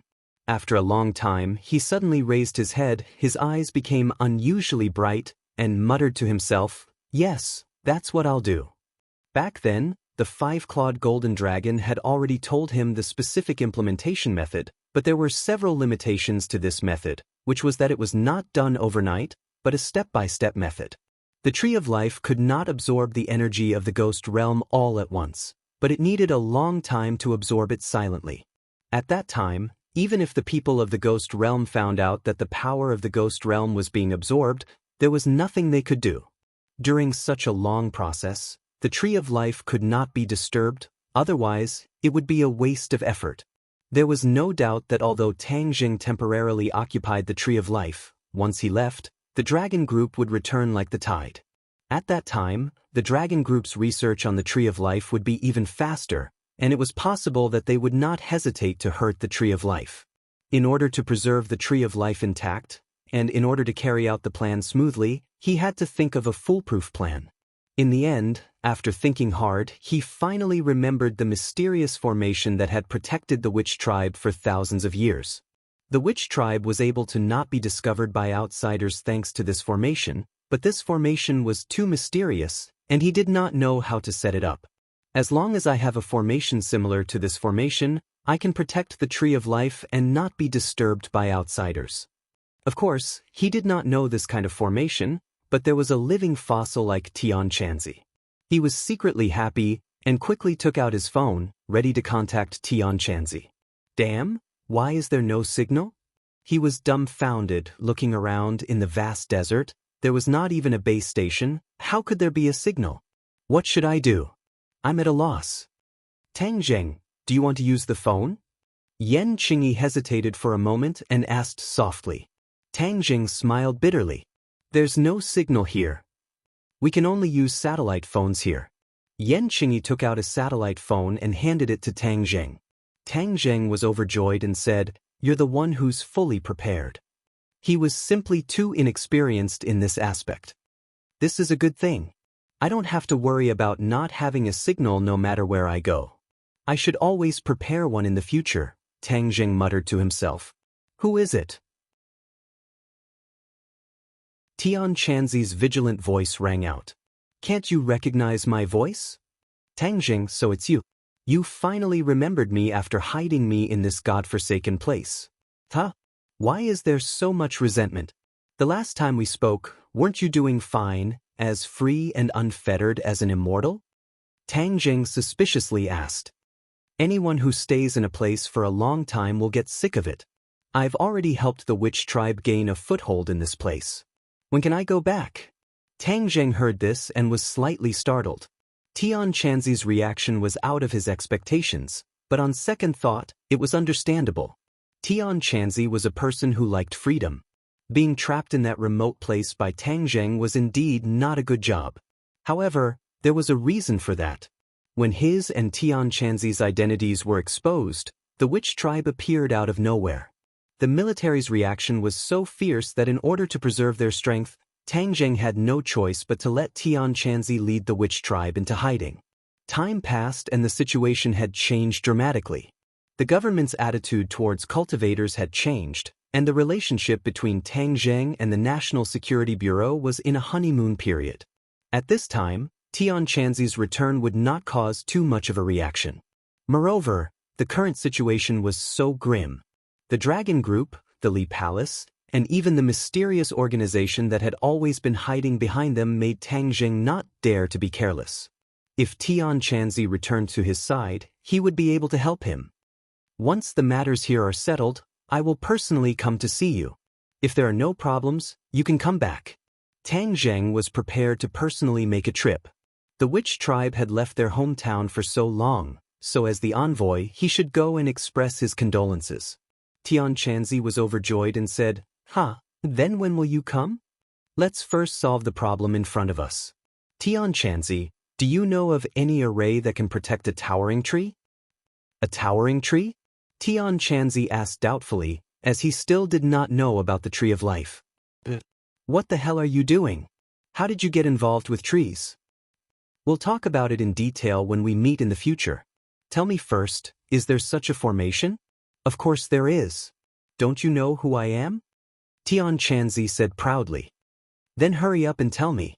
Tang Zheng heaved a sigh of relief. As expected, he had found the right person. I really don't understand what you're doing. Listen up, do you still remember the drawing ground prison formation of the 100 Transformations Star-Lord? Of course I remember. How could Tang Zheng forget that his group was completely imprisoned in this array, unable to move at all? It could be seen how powerful this array was.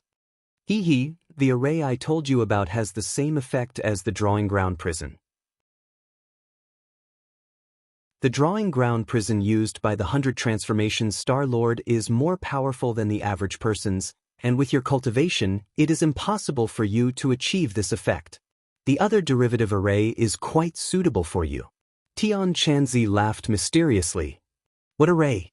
6 Directions 8 Desolation Array.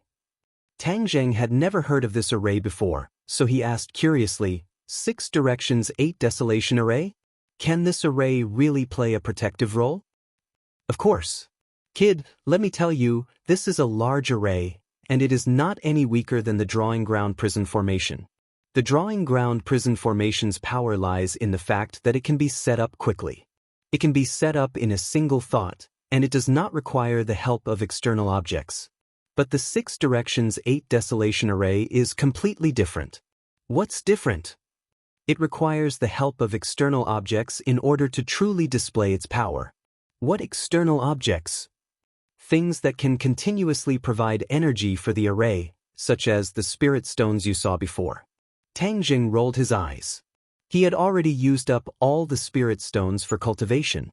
At this critical moment, where could he find spirit stones? As if he knew what Tang Zheng was thinking, Tian Chanzi spoke first. I'm afraid you have already used up all your spirit stones, right? You already know. If you don't have spirit stones, you can also use other things to replace them, such as the Heaven and Earth Obsidian. Heaven and Earth Obsidian. Tang Zheng was shocked. He had spent a lot of effort to collect 66 pieces of Heaven and Earth Obsidian and put them in his sumru pouch as if they were treasures. This was the key to recasting the stairway to heaven. How could he casually use it? You can't bear to part with it? Tang Zheng was silent for a long time before he said, Is there no other way? The Heaven and Earth Obsidian contains more power than the spirit stones, so it will be more effective to set up an array with it. Moreover, after the array is activated, the Heaven and Earth Obsidian will be protected and will not be stolen. What are you afraid of? Is this array strong? Will it be broken through by others? The more energy supplied to the array, the more unbreakable it will be. Moreover, based on my experience, if you use all the Heaven and Earth Obsidian you collected in the Wizard Tribe's square to set up the array, then this 6 Directions 8 Desolation Array will be impregnable. It will be difficult for anyone in this world to shake it. Tian Chanzi said with certainty and confidence. Heaven Monk does not know that I have collected another batch of Heaven and Earth Profound Stone in the South Sea Dragon Palace, and now there are already 66 of them. If I were to use these 66 of them to set up a formation, then the power would definitely be even greater, and there would be no mistakes. Tang Zheng was moved and began to think. Well, Tianchanzi, then let's use this 6 directions 8 desolation array. Tell me, how do I set up the array? Tang Zheng made a decision. Hey, trust me, it will be foolproof. Listen carefully. The 6 directions in the 6 directions 8 desolation array refers to the 4 directions of heaven and earth, which are up, down, left, right, front, and back. The 8 desolation refers to the 8 directions of heaven and earth, which are east, south, west, north, southeast, northeast, northwest, and southwest. Once the 6 directions 8 desolation array is activated, its protection will be all round and there will be no blind spots. Unless other people are particularly strong, it will be impossible to break the array. When Tang Zheng heard this, his confidence increased. Since that was the case, there was no need to hesitate. Tianchanzi told Tang Zheng the detailed method of setting up the 6 directions 8 desolation array, and Tang Zheng kept it in mind.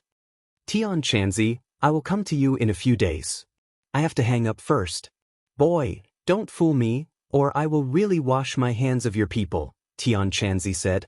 After hanging up, he returned the satellite phone to Yan Qingyi, only to see the 2 beauties staring at him. Was the person on the phone with you your powerful master? Yan Qingyi had seen Tianchanzi once, so the memory was still fresh in her mind. However, she was quite surprised by the style of the conversation between the master and disciple. It was not like a master and disciple, but more like a close friend. Tang Zheng laughed involuntarily. The heaven monk was indeed his master to the outside world, so he nodded his head. Yan Qingyi was speechless. Your relationship is quite special. Marshall ignored this and asked directly, what is the 6 directions 8 desolation array, and what is its use? It's just a set of array. It can protect the tree of life from the evil hands of the dragon group and others. The tree of life is extremely important. There must not be any accidents. Tang Zheng said firmly. Is it really that powerful? Yan Qingyi did not understand martial arts, nor did she understand cultivators, so she asked. You will know in a while. After Tang Zheng finished speaking, he quickly walked around the tree trunk, but every once in a while, he would stop and casually throw something into the sand, disappearing without a trace. Yan Qingyi and Marshall stared at it, guessing that it must be the heaven and earth black stone he spoke of. They had never heard of this name before, so they did not know what kind of treasure it was. The 66 heaven and earth black stones were buried into the ground one by one according to the details of the array that Tianchanzi had explained, replenishing the array's energy. Clap, clap. Finally, Tang Zheng stopped, clapped his hands, and said with a mysterious smile, the great array has been completed. The 2 of them were full of suspicion. They really did not know how to set up the array in such a short time, just by watching him walk around.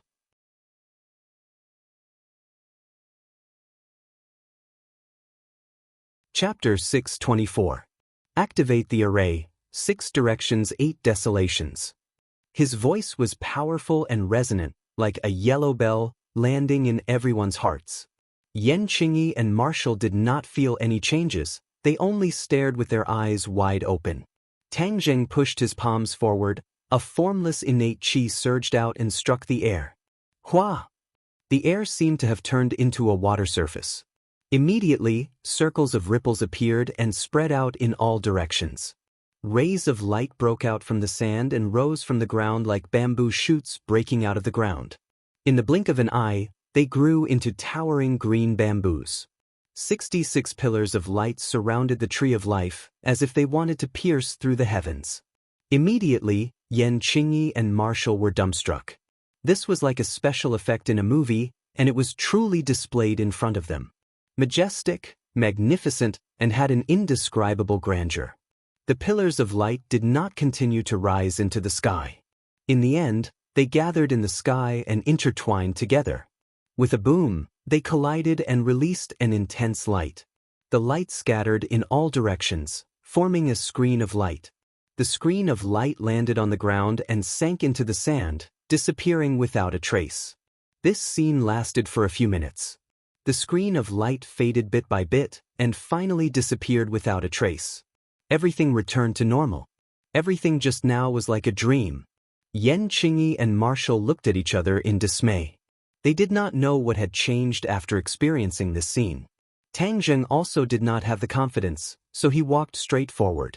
Without any obstruction, he walked to the bottom of the tree of life. Looking up, there did not seem to be anything strange. Could it be that it failed? Tang Zheng unconsciously creased his eyebrows. Damn, Tian Chanzi can't be tricking me, right? If it really doesn't work, then I'll lose a lot of face. Turning his head to look at the two dumbstruck people, Tang Zheng thought nervously. Tang Zheng, how is it? Marshall was the first to break the silence. Tang Zheng coughed bitterly and said, this. For a moment, he could not think of an explanation. Marshall raised his eyebrows and said gloatingly, did you fail? Tang Zheng was speechless. Wu raised his leg and strode towards Tang Zheng. Bang! Suddenly, with a muffled sound and a flash of light, Marshall flew backwards and staggered to the ground, almost sitting on the ground. This. She was immediately stunned. The other two were also stunned. Yen Qingyi was amazed by this magical power, and Tang Zheng was secretly happy that he had regained what he had lost. Success. The Universal 8 Desolation Formation was successfully activated and protected the Tree of Life. Outsiders were unable to get close to the Tree of Life. However, because the person who had set up the formation was Tang Zheng, and he was the master of this Universal 8 Desolation Formation, he was able to pass through without any obstructions, and was not blocked outside the formation. As soon as the light appeared, everyone immediately noticed that something was wrong. The Tree of Life seemed to have been covered by a huge cover, completely covering it. Yen Qingyi stared at the light barrier and muttered to himself, the Universal 8 Desolation Formation is indeed magical. Marshall came back to his senses and snorted. However, he was not convinced and complained, you did it on purpose, right? You want me to make a fool of myself? Tang Zheng laughed bitterly and said, why would I do such a boring thing? Marshall took a deep breath and recalled the scene of him healing her. Only then did he suppress the anger in his heart. How did you do it? Yen Qingyi did not have the mood to care about Marshall's embarrassment and quickly asked. Cultivator's magic cannot be solved with common sense. The principle behind it is not something that can be explained in a few words. Everyone only needs to see the result. Tang Zheng said perfunctorily. Although Yen Qingyi felt that it was a pity, he did not ask any further. However, his mood was unable to calm down for a long time. Is that all? It can absorb the power of the ghost realm? After a long while, Yen Qingyi asked again. She was like a curious baby, curious about everything that was happening around her. Tang Zheng shook his head. It's not that easy. This is only to protect the Tree of Life. It will take a lot of effort to absorb the power of the ghost realm. After saying that, Tang Zheng did not delay any longer. Both of his hands converged and true qi surged out from his palms. Bang! He slapped the tree trunk with his palm, but the tree trunk did not move at all. Tang Zheng closed his eyes as the Dragon God technique silently circulated in his body. The dragon mark on his forehead lit up. In order to let the Tree of Life absorb the energy of the ghost realm, he had to rely on the power of the Dragon God technique to drive it. Because the 5-clawed golden dragon only knew how to use the Dragon God technique to do this, Tang Zheng could only use the Dragon God technique. Fortunately, he cultivated the Dragon God technique.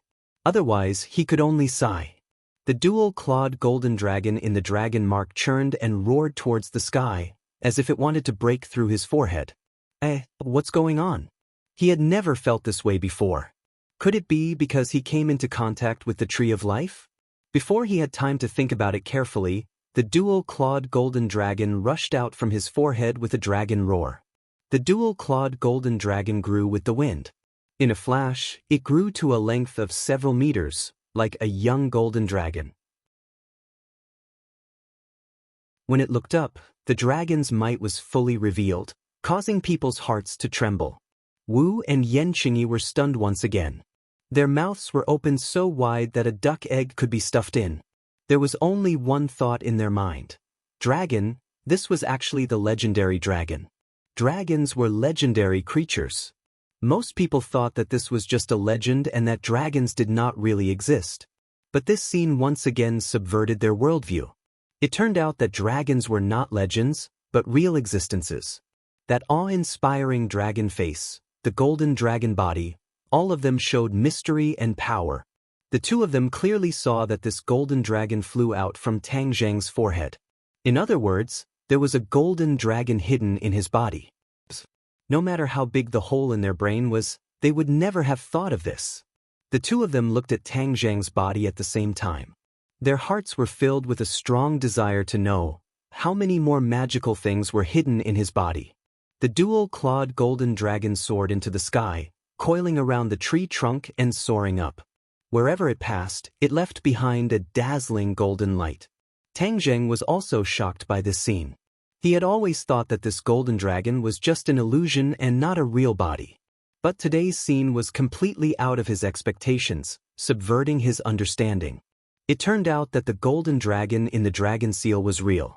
Damn, why didn't the 5-clawed golden dragon tell me this? It only said that the dragon seal was very magical, but now there's actually a dual-clawed golden dragon hidden in my body. This is too ridiculous. Not long after, the 5-clawed golden dragon broke through the canopy and arrived at the top of the tree. It finally stopped moving forward. Tang Zheng's line of sight was blocked, and he could not see clearly what was happening at the top of the tree. Just as this thought appeared, 2 golden lights flashed in his eyes. His eyes suddenly lit up, and he actually saw the scene at the top of the tree. Ah! He could not help but let out a low cry of surprise. But in an instant he discovered something strange. It was not that his line of sight had pierced through the layers of leaves, but that he had seen everything that the dual-clawed golden dragon had seen. It was as if his pupils and the golden dragon's pupils had overlapped, and they were connected. What the golden dragon saw was what he saw. Even though he was thick-skinned, he was still shocked by this discovery. What the hell is going on? He was confused. However, his attention was quickly diverted. The dual-clawed golden dragon let out a dragon's roar towards the sky, shaking the heavens. A golden light shot out from its body and into the sky. Swish! A green light followed closely behind and also rushed into the sky. In an instant, it caught up to the golden light and simultaneously bombarded a point in the sky. Boom! With a loud explosion, the sky seemed as if it was about to collapse. Yan Qingyi and Wu's legs went soft, and they were almost knocked down by the loud explosion. The sand on the ground splashed up like water droplets. The two of them stretched their necks to look at the sky, but they were unable to clearly see what had happened. That was because the canopy was simply too big. Wu's heart skipped a beat, and he immediately retreated. Yan Qingyi also thought of something and quickly retreated far away. Finally, he stopped in the distance and could clearly see the scene at the top of the tree. Under the bombardment of the 2 golden and green rays of light, the sky trembled, and circles of ripples spread out. A strong wind blew in the air, and a small black dot began to appear. This small black dot grew larger and larger, and in the end, it actually turned into a whirlpool. The clouds and air in all directions were sucked in by the whirlpool. The whirlpool was like the bloody mouth of a monster that swallowed everything, emitting a terrifying aura of death. What is this? The two of them did not know anything. They looked at Tang Zheng and found him standing under the tree like a puppet with his head raised. Why isn't he reacting? What is he thinking? Tang Zheng was attracted by the black whirlpool, and the trace of death aura that was emitted from it was so familiar. Ghost realm. On the other side of the whirlpool was the ghost realm. He would definitely not be wrong. The double-clawed golden dragon and the tree of life together actually created a passage that connected the human world and the ghost realm. Creating a passage that connected the 2 worlds out of thin air, Tang Zheng did not need to waste his brain cells to know how difficult it was. But they did it so easily. With such a big commotion, will the ghost realm find out? Tang Zheng anxiously thought, but there was nothing he could do. The whirlpool spun rapidly, as if it wanted to devour everything in the world, but the golden dragon and the tree of life did not move. The two golden and green rays of light did not tremble at all as they connected with the whirlpool. Suddenly, a burst of energy gushed out from the whirlpool. Rustle, rustle. The leaves of the tree of life moved without any wind, making a series of sounds. The energy immediately rushed to the tree of life and was absorbed. This energy was invisible to the naked eye, but it did not escape Tang Zheng's perception. Immediately, he realized that this was definitely the source energy of the ghost realm, and it was absorbed by the tree of life just like that. That was to say, it was a success. The source energy of the ghost realm was constantly erupting from the whirlpool like a volcano. The tree of life kept shaking its leaves, like a cheerful child who had encountered his favorite snack, constantly absorbing. Could it be that it would continue to absorb like this? This was too big, even a blind person would find out. Tang Zheng scratched his head and became distressed. The two rays of light were suspended in midair, and the black whirlpool was even more dazzling. How could it be hidden from others?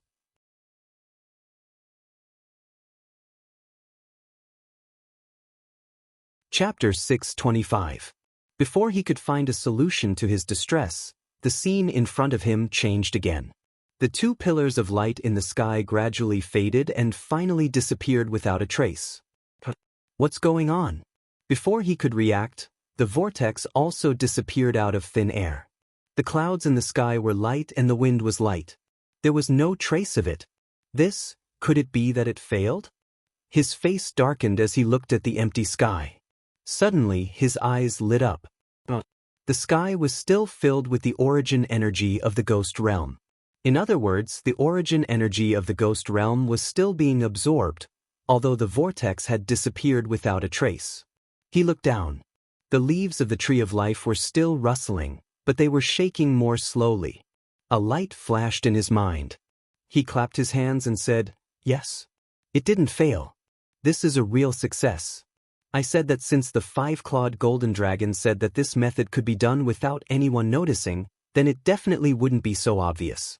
Just now, it was just connecting to the ghost realm. That's why it was so powerful. Now that it's stabilized, all the signs gradually disappeared and became traceless. Great, now we don't have to worry about being discovered by outsiders. Identical to, and the speed of absorbing the origin energy from the ghost realm is slower. This way, the five-clawed golden dragon's method is really effective." A dragon's roar interrupted Tang Zheng's thoughts. A golden light flashed in his eyes, and the scene in the sky disappeared. His eyes returned to normal, and he could only see the canopy above his head. Boom! The golden dragon penetrated the canopy and rushed directly toward Tang Zheng. The powerful dragon's aura made people tremble. But for Tang Zheng, there was a sense of intimacy. Facing this double-clawed golden dragon, he didn't feel fear. Instead, he felt intimacy as if it was a part of his body. This feeling was extremely mysterious. The golden dragon crashed into Tang Zheng's body, causing Yan Qingyi and Wu Dou to let out a series of screams at the same time. The screams stopped abruptly, and the two stared with their eyes wide open. The scene they were afraid of did not happen. Tang Zheng was unscathed, but his body flashed with a golden light. The golden dragon disappeared, and the golden light soon disappeared without a trace, leaving only Tang Zheng standing quietly in place. The two of them looked at each other, then Wu took the lead and rushed towards Tang Zheng. Bang! She slammed into the light shield and was bounced back. Ignoring the pain, she punched the light shield and shouted at the top of her lungs, "Tang Zheng, are you okay?" Yan Qingyi followed closely behind and looked at Tang Zheng anxiously. However, Tang Zheng did not move at all. It was as if he had been immobilized. This was because his sea of consciousness was completely enveloped by a golden light. When the golden dragon hit him, he didn't feel any discomfort. The golden dragon rushed into his body and quickly returned to its original size. It circled around his meridians and finally returned to the middle of his forehead. However, within his sea of knowledge, a golden light appeared. Even the purple third-grade true fire was dyed with a layer of golden halo. The golden light followed the true fire. Unknowingly, the flame was mixed with a trace of gold. This was definitely not dyed with a golden halo, but a true golden color. That trace of true fire had turned golden. Golden true fire. Tang Jing had never heard of such a thing. At least, he had never heard from Tian Chanzi that there was a golden true fire in this world. He didn't have time to carefully study it. The golden light retreated, completely withdrawing into the golden dragon. Everything returned to normal. Tang Jing quickly say something. What happened to you? An anxious scream interrupted his thoughts. He suddenly raised his head and saw that Wu Zheng was crazily slamming the light shield and shouting at the top of her lungs. Seeing her like this, Tang Jing hurriedly came forward and said, "I'm fine." Without any obstruction, he passed through the light shield. Wu Zheng immediately stopped slamming the light shield and looked at him in a daze. The scene just now really scared her. That made her even more worried than her own injuries. Why are you pretending to be a statue?" Wu said unhappily. Tang Jing smiled bitterly. Yan Qingyi looked at the two of them thoughtfully. As a woman, she could see some subtle information from Wu Zheng's reaction. She couldn't help but fall into deep suspicion. She was no stranger to Wu Zheng. But the other party was a member of the martial organization. Why was she so close to Tang Jing? Weren't the martial organization and the cultivators mortal enemies? For a moment, her brain short-circuited. She couldn't understand the whole story. The martial organization had internal strife. Outsiders didn't know about it. Therefore, Yan Qingyi didn't know that Wu Zheng was no longer a member of the martial organization. Of course, she didn't know about the relationship between Tang Zheng and the sect leader of the martial origin sect. Even so, she felt that there were more and more mysteries surrounding Tang Zheng's body. After solving one, there would immediately be several more, making it impossible for her to figure it out. The heavens will give a great responsibility to a man. If this kind of savior role can be understood in a short period of time, then it is indeed unrealistic. She automatically filled in an explanation. Is this enough? Yan Qingyi looked at the tree of life that was no different from before and asked. Wu also immediately looked at him attentively. Tang Jing smiled faintly and said, "Of course." This way, the ghost realm's origin energy will be absorbed by the tree of life without anyone noticing and replenish our world. Yan Qingyi smacked her lips and sighed, "You are too powerful." "Miss Yan, where are you going next?" Tang Jing asked. Yan Qingyi looked deeply at the tree of life and said, "Since I can't study the tree of life, then I will naturally leave. In that case, let's leave as soon as possible. The dragon group will definitely make a comeback soon. We should leave this place." Tang Zheng was not afraid of the dragon group. Instead, he thought that since his goal had been achieved, there was no need to be entangled with the dragon group. The three of them walked out of the desert together. This side of the world immediately fell into silence. Only the rustling sound of the leaves of the tree of life could be heard. After a long time, a rumbling sound came from afar. A few black dots appeared in the sky. The black dots quickly approached, and in the blink of an eye, they arrived in front of the tree of life. A few helicopters hovered in the air. The strong wind stirred up the yellow sand on the ground. The air was filled with yellow sand. So. 3 figures jumped down from the helicopters in the air. They did not have any protective equipment on their bodies. They hit the ground like meteorites. Bang, bang, bang.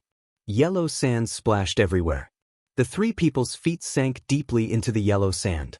However, their legs did not bend in the slightest. They did not care about the impact at all. It could be seen that the 3 people's bodies were strong. The 3 of them looked up at the same time. Their sharp eyes swept through every inch of space. One of them said in a deep voice, "That brat ran away."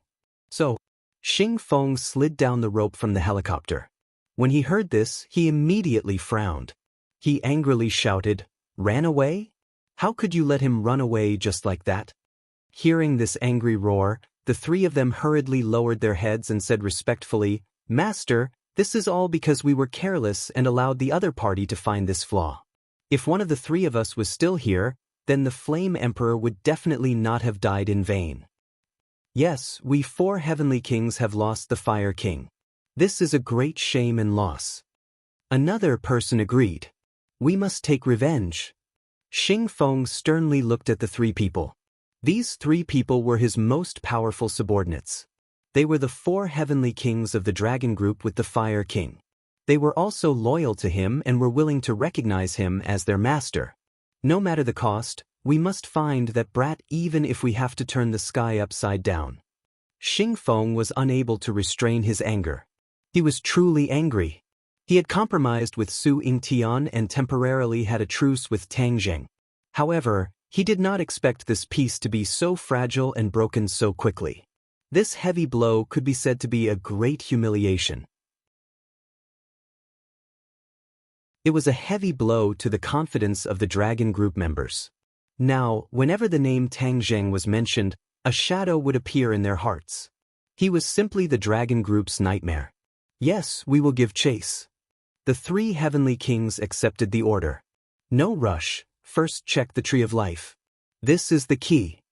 Xing Feng looked at the Tree of Life and did not find anything strange. Only then did he relax. After all, the Tree of Life was the most important thing. If he could find out the secret, then the weight in his hands would increase exponentially. The researchers also came down from the helicopter one after another. They carried all kinds of equipment and quickly approached the Tree of Life. Bang, bang, bang, muffled sounds of collision rang out one after another. Everyone found that the Tree of Life was just inches away, but they could not get any closer. A barrier of light appeared and completely enveloped the Tree of Life. Ah! Cries of surprise rang out from all directions. Everyone was dumbfounded by this scene. What was going on? How did this ghost light barrier appear? Everyone looked at each other, but no one knew the answer. Xing Feng was stunned for a moment. He was so angry that he stomped his feet and shouted, "It must be that brat's doing. What the hell is this thing? Hurry up and get rid of it." The three heavenly kings jumped and directly attacked the light barrier in an attempt to destroy it.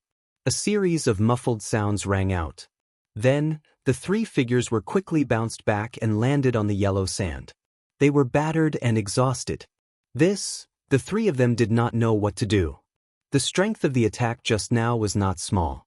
It was enough to split open a stone. However, it did not damage the light barrier at all. It did not even tremble. Xing Feng was also a little dumbfounded. This was completely out of his expectations. However, he did not believe that he could not break this light barrier. If fists were not enough, then let's use high technology. Missiles, get ready. Blast this damn thing away. Fire! Xing Feng shouted into the earpiece. The helicopter hovering in the air immediately spat out a few flames. A few missiles whistled through the air toward the light barrier. A series of explosions caused flowers to bloom on the light barrier. The sparks were more dazzling than the eye. To use a fashionable phrase to describe the result, however, it was useless. F***CK, F***CK, F***CK.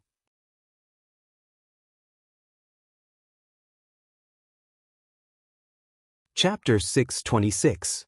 In a small town on the edge of the desert, Tang Zheng and Yan Qingyi parted ways. Yan Qingyi already knew that Tang Zheng was going to meet Tian Chanzi.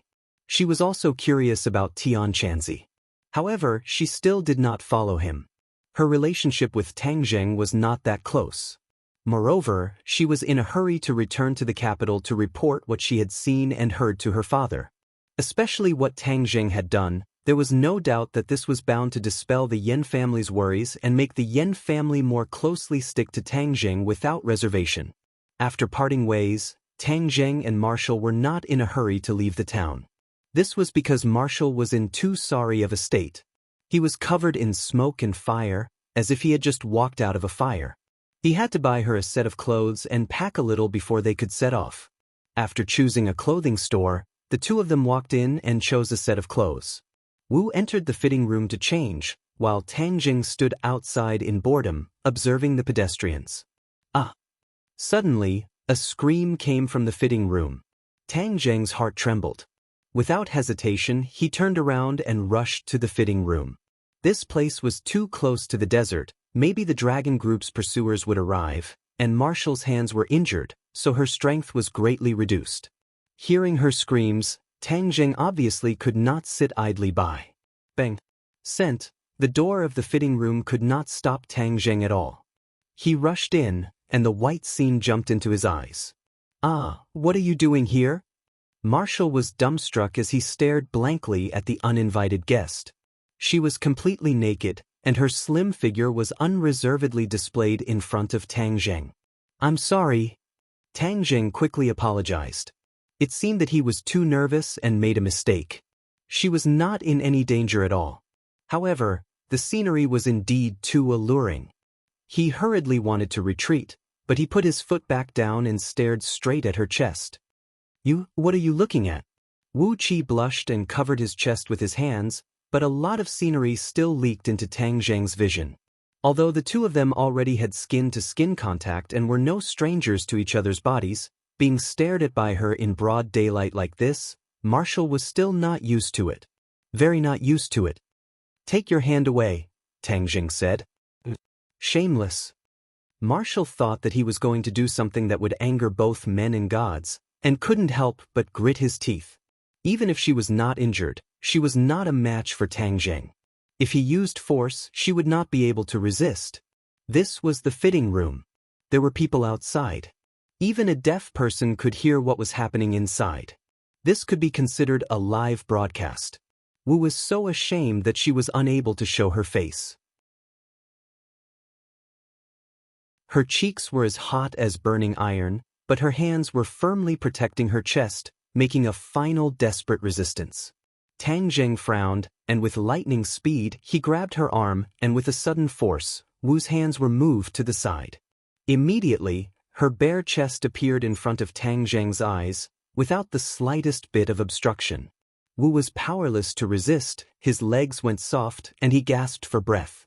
Using the last of his strength, he bit his lips and scolded, "You bastard! What are you thinking about?" Tang Zheng said snappily. "Look at the wound on your chest." Tang Zheng pointed at the wound in the center of his chest. It was like a big mouth, incomparably ugly, completely destroying the alluring scenery without restraint. Wu Qi looked down and couldn't help but suck in a breath of cold air. Just now, when she was taking off her clothes, she discovered this wound. The wound was tightly attached to her clothes, and when she suddenly took off her clothes, the skin of the wound stuck to her clothes and was taken off, completely exposing the wound. The tearing pain caused her to involuntarily scream. It was this pitiful cry that attracted Tang Zheng to barge in. It was when Tang Zheng saw this wound that he stopped. The wound was black and red, a mixture of smoke and blood. "Don't move, I'll clean your wound, otherwise it will be troublesome if it gets infected," Tang Zheng said seriously as he fixed her body with one hand. At this moment, his eyes were incomparably clear, without the slightest trace of distracting thoughts, only concern. A warm current flowed through Wu's heart. She wanted to sternly refuse, but when the words reached her mouth, she couldn't say it. She could only obediently stay motionless. Tang Zheng took out medicine from his spatial ring to clean her wound. When the cold medicine touched the wound, she suddenly sucked in a breath of cold air, and the pain made her tremble violently. "Bear with it, it'll be fine in a while." Tang Zheng comforted her softly. Wu Qi quickly clenched his teeth, lowered his eyes, and watched as his hand slid across his chest, carefully cleaning the wound. The black blood mixed with the medicine was washed clean, revealing the bright red muscles inside. It was a shocking sight. Tang Zheng's expression was focused. His gaze did not linger on the two sides of the impressive scenery, but instead focused on the wound. After a while, the wound was clear. Tang Zheng took out the ointment and applied it to her. Only then did he take a deep breath and stop. "It'll be fine when the wound scars." "Scar?" Wu Qi's expression tightened. His gaze couldn't help but fall on his hands. That pair of slender white hands had already been confirmed to have scars. Could it be that there would also be scars on his chest? Any woman would have a desire to protect her own body. It was like a flawless blue and white porcelain with a little flaw, causing people to sigh. The scar on her chest was not a little flaw, it would greatly damage the scenery. She was afraid that she wouldn't be able to bear to look at her chest in the future, let alone other men, such as Tang Zheng. What am I thinking about? How could I let him see it? She quickly denied this idea, and couldn't help but feel a little flustered. I'll think of a way to deal with this scar in the future. There will always be a way. Tang Jing also felt that leaving the scar would greatly damage the scenery, so he comforted her. Marshall did not comment. He turned his gaze and immediately discovered that Tang Jing's gaze was on both sides of his chest. She was both embarrassed and angry. She scolded in a low voice, "Get out." With a push of his elbow, he knocked Tang Jing out. He quickly used his body to block the door, his heart pounding. Tang Jing laughed involuntarily. He rubbed his nose resentfully and muttered, "It's not like I haven't seen it before. Why are you hiding it?" When he raised his head, he discovered that everyone was looking at him with strange gazes. Many men even gave Tang Jing a "bro, you're awesome" smirk. "Damn, I've been misunderstood. I haven't done anything bad. Damn, I've suffered a huge loss." A moment later, Marshall walked out neatly dressed. When he noticed that everyone was looking at him strangely, he immediately understood that they had misunderstood. However, this matter was not easy to explain, so he glared at Tang Jing hatefully. Tang Jing chuckled and pretended not to see it. He shamelessly paid the bill while Marshall had already rushed out of the clothing store, unwilling to endure those strange gazes. "What are you dawdling for?" Seeing Tang Jing come out, Marshall grumbled in annoyance. Tang Jing chuckled and said, "We're not in a hurry, so why are we in such a hurry? Let's go. Where are we going?" "Abroad." Tang Jing snapped his fingers and said. Of course, he couldn't openly leave the country. Instead, he had to sneak out of the country. For ordinary people, this was as difficult as ascending to the heavens, but for these two daring fellows, it wasn't difficult at all. 2 days later, Tang Jing stood on the land of a foreign country. This was a small country on the southwest border of Huaxia. Its economy was backward, and all kinds of powers were mixed together. It was not a safe area. Of course, this was relatively speaking. It was not safe for others, but for Tang Jing, it was a paradise. This was a place where strength was respected, and the law was not very useful here. As long as your fist was hard enough and your strength was strong enough, you were the boss. In this season, Huaxia was still cold, but this area was already very hot. The air was humid, and it was not very comfortable. The two of them crossed the mountains and finally saw a muddy road.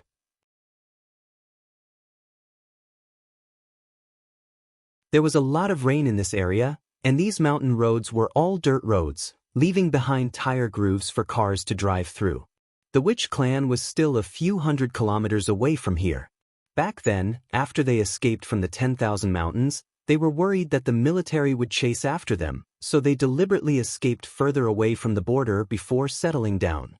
"Let's find a car first." Tang Jing decided on a strategy, so he followed the road. This was the first time Wu had gone abroad, so he did not look around. Although the mountains and rivers were not much different from Huaxia, there was still a sense of novelty. "You're really smart to hide the Witch clan in this foreign country," Wu Zan said. This was a place where one could attack or retreat. In fact, if one really couldn't do anything, they could even run away. Not far away, there was a large river that connected to the sea. One could directly go to the sea or cross the border from other countries to reach many countries. In short, this chaotic area contained many possibilities. Back then, Tang Jing was worried about the officials' attitude towards him and the Witch clan, which was why he made such a plan. However, for the time being, he did not need to take this step. Of course, he also understood that this time, he had poked at the sore spot of the dragon group. Xing Feng would definitely not sit idly by. Perhaps after returning home, he would face a lot of trouble. But today, how could he care about all this? There were so many lice that he was not afraid of it. He and the dragon group were in a life and death situation. The power of the martial sect only radiates to Huaxia. If master and mistress brought people here, it would not be easy for the martial sect to find trouble with them. Wu muttered to himself. Tang Jing's heart moved and he asked, "How are they?" Ever since Lan Yu left, the two sides had not contacted each other. This was because Lan Yu knew about Tang Jing's conflicting emotions and did not dare to contact him directly. Wu looked at him in surprise, as if the sun had risen from the west. He actually took the initiative to care about his master and mistress. Tang Zheng felt uncomfortable being stared at by her, and said, "If you don't want to say it, then don't say it." With that, he hurriedly buried his head in his journey. Wu glared at her and said, "Every time I contact Mistress, she would ask about your situation, but you never asked about her. This time, you finally found your conscience. If you want to know how they are doing, you can contact them directly when you return home." "Humph, I'm not contacting him." Tang Zheng turned his head and stubbornly said, "How could the grudge in his heart be so easily eliminated?" Bang bang bang.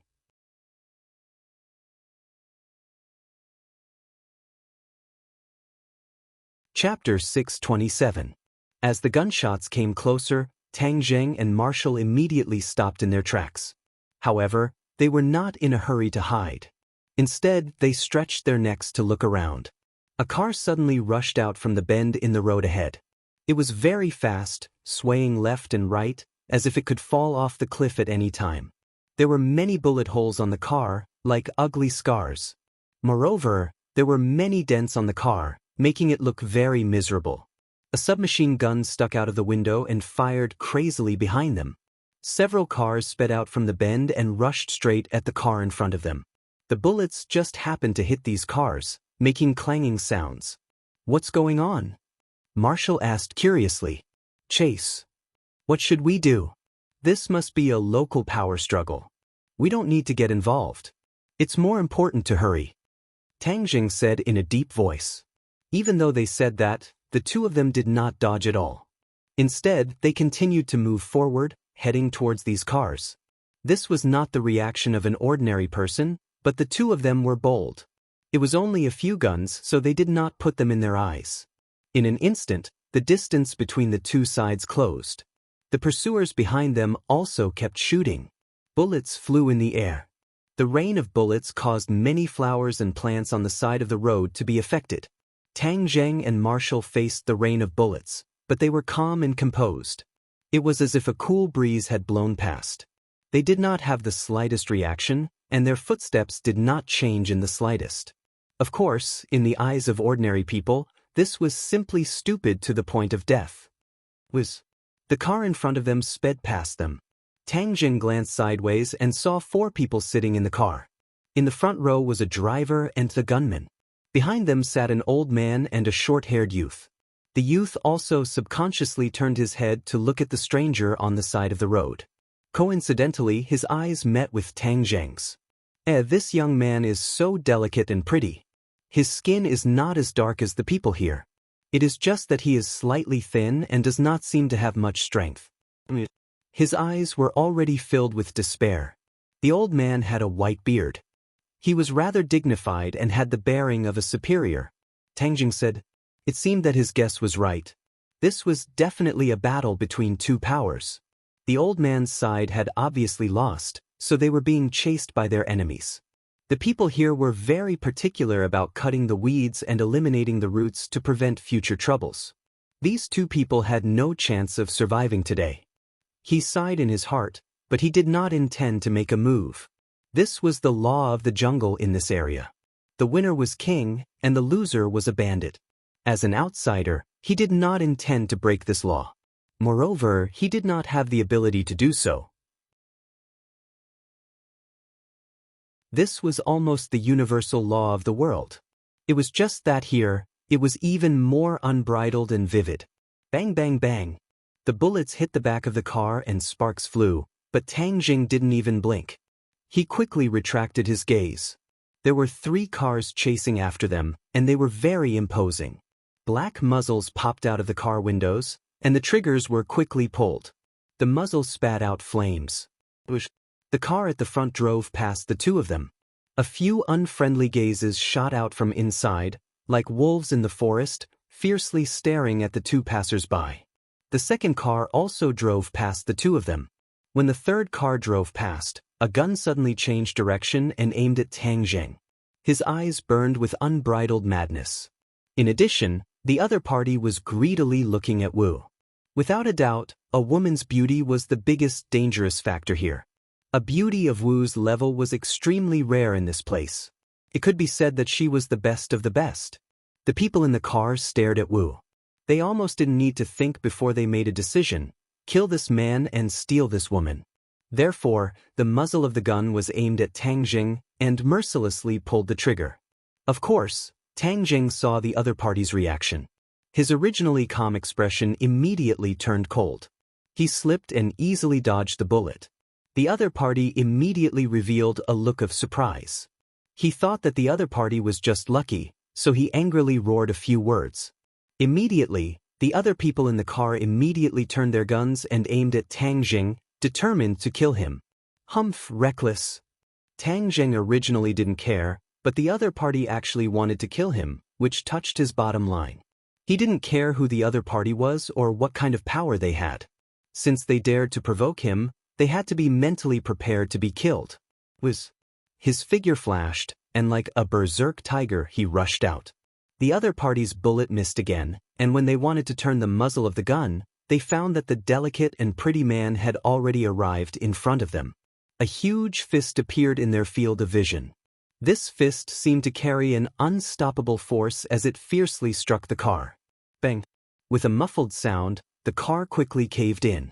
Cracks spread from the center of the fist in all directions, like a spider web. The car's forward momentum came to an abrupt halt as it flew horizontally and hit the mountain wall on the inner side of the road.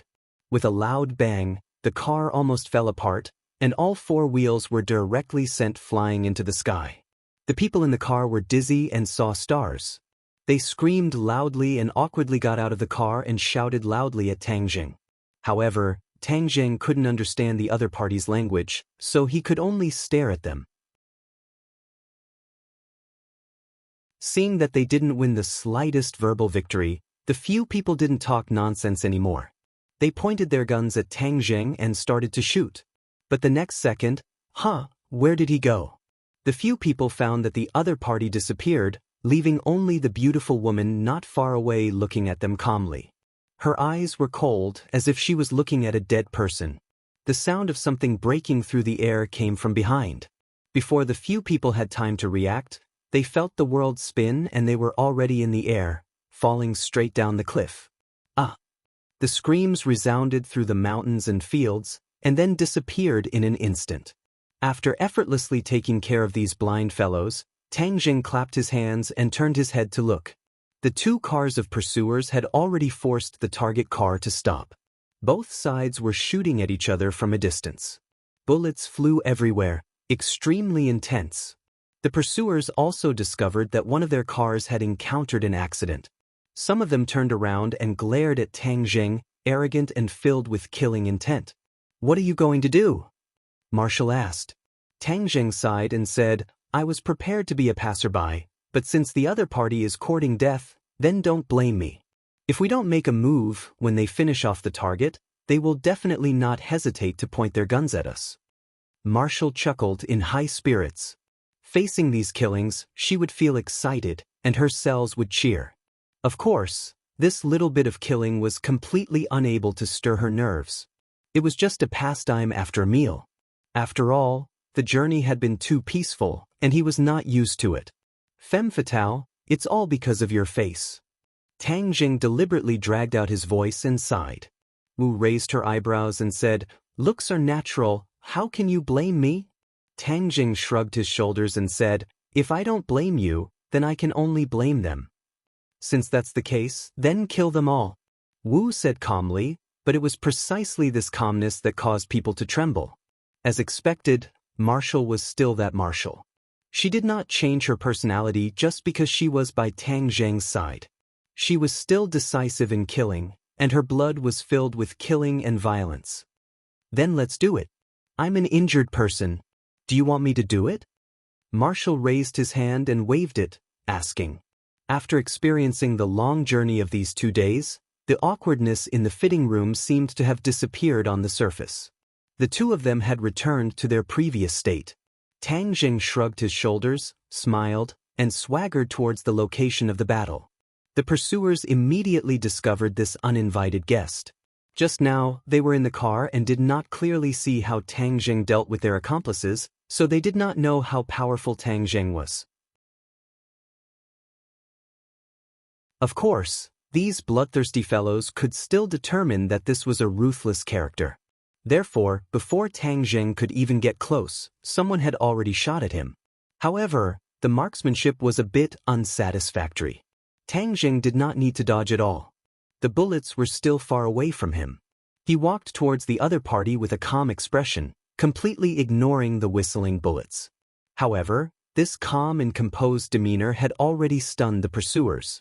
Immediately, they shouted loudly, and judging from their expressions and tone, it was definitely not something good. The two sides closed the distance, and the other party's accuracy finally increased by a lot. Many bullets were aimed straight at Tang Zheng's body. Tang Zheng could no longer stroll around, but in the eyes of the other party, his reaction was almost the same as strolling around. He only gently twisted his body or moved his steps, nimbly dodging the bullets. Not long after, he arrived in front of the other party. The dozen or so pursuers actually forgot to shoot for a moment as they stared at him with their mouths agape. They had never seen this kind of ability before. It was simply like a ghost or god. However, these people who killed without blinking never believed in ghosts and gods. Even if the other party was really a ghost or god, they would not hesitate to kill him. After a brief moment of shock, a dozen or so guns fired at Tang Zheng together. At this time, they did not care about their original target. Tang Zheng leapt like a rabbit and swooped like a falcon, shuttling through the crowd. Pung pung pung, the sound of gunfire continued to ring out, but the shooter quickly discovered that his gun was not aimed at the target, but at his companion. He watched helplessly as his accomplice fell under the muzzle of his gun. It was too strange. Finally, someone could not withstand this test and broke down. He shouted and rushed into the car, trying to start the car and escape. However, the road ahead was blocked by the car, so he could only retreat. However, Tang Zheng was standing in the middle of the road, so the car roared crazily and crashed into Tang Zheng. Tang Zheng slowly stretched out a hand. Bang! With a violent crash, the car hit Tang Zheng's palm, and the rear of the car immediately caved in. The wheels kept turning, but it could not go back. Hee, so impatient. Are you in a hurry to be reincarnated? Then I'll fulfill your wish. Tang Zheng leaped up and sent a flying kick, fiercely kicking the car. Whoosh!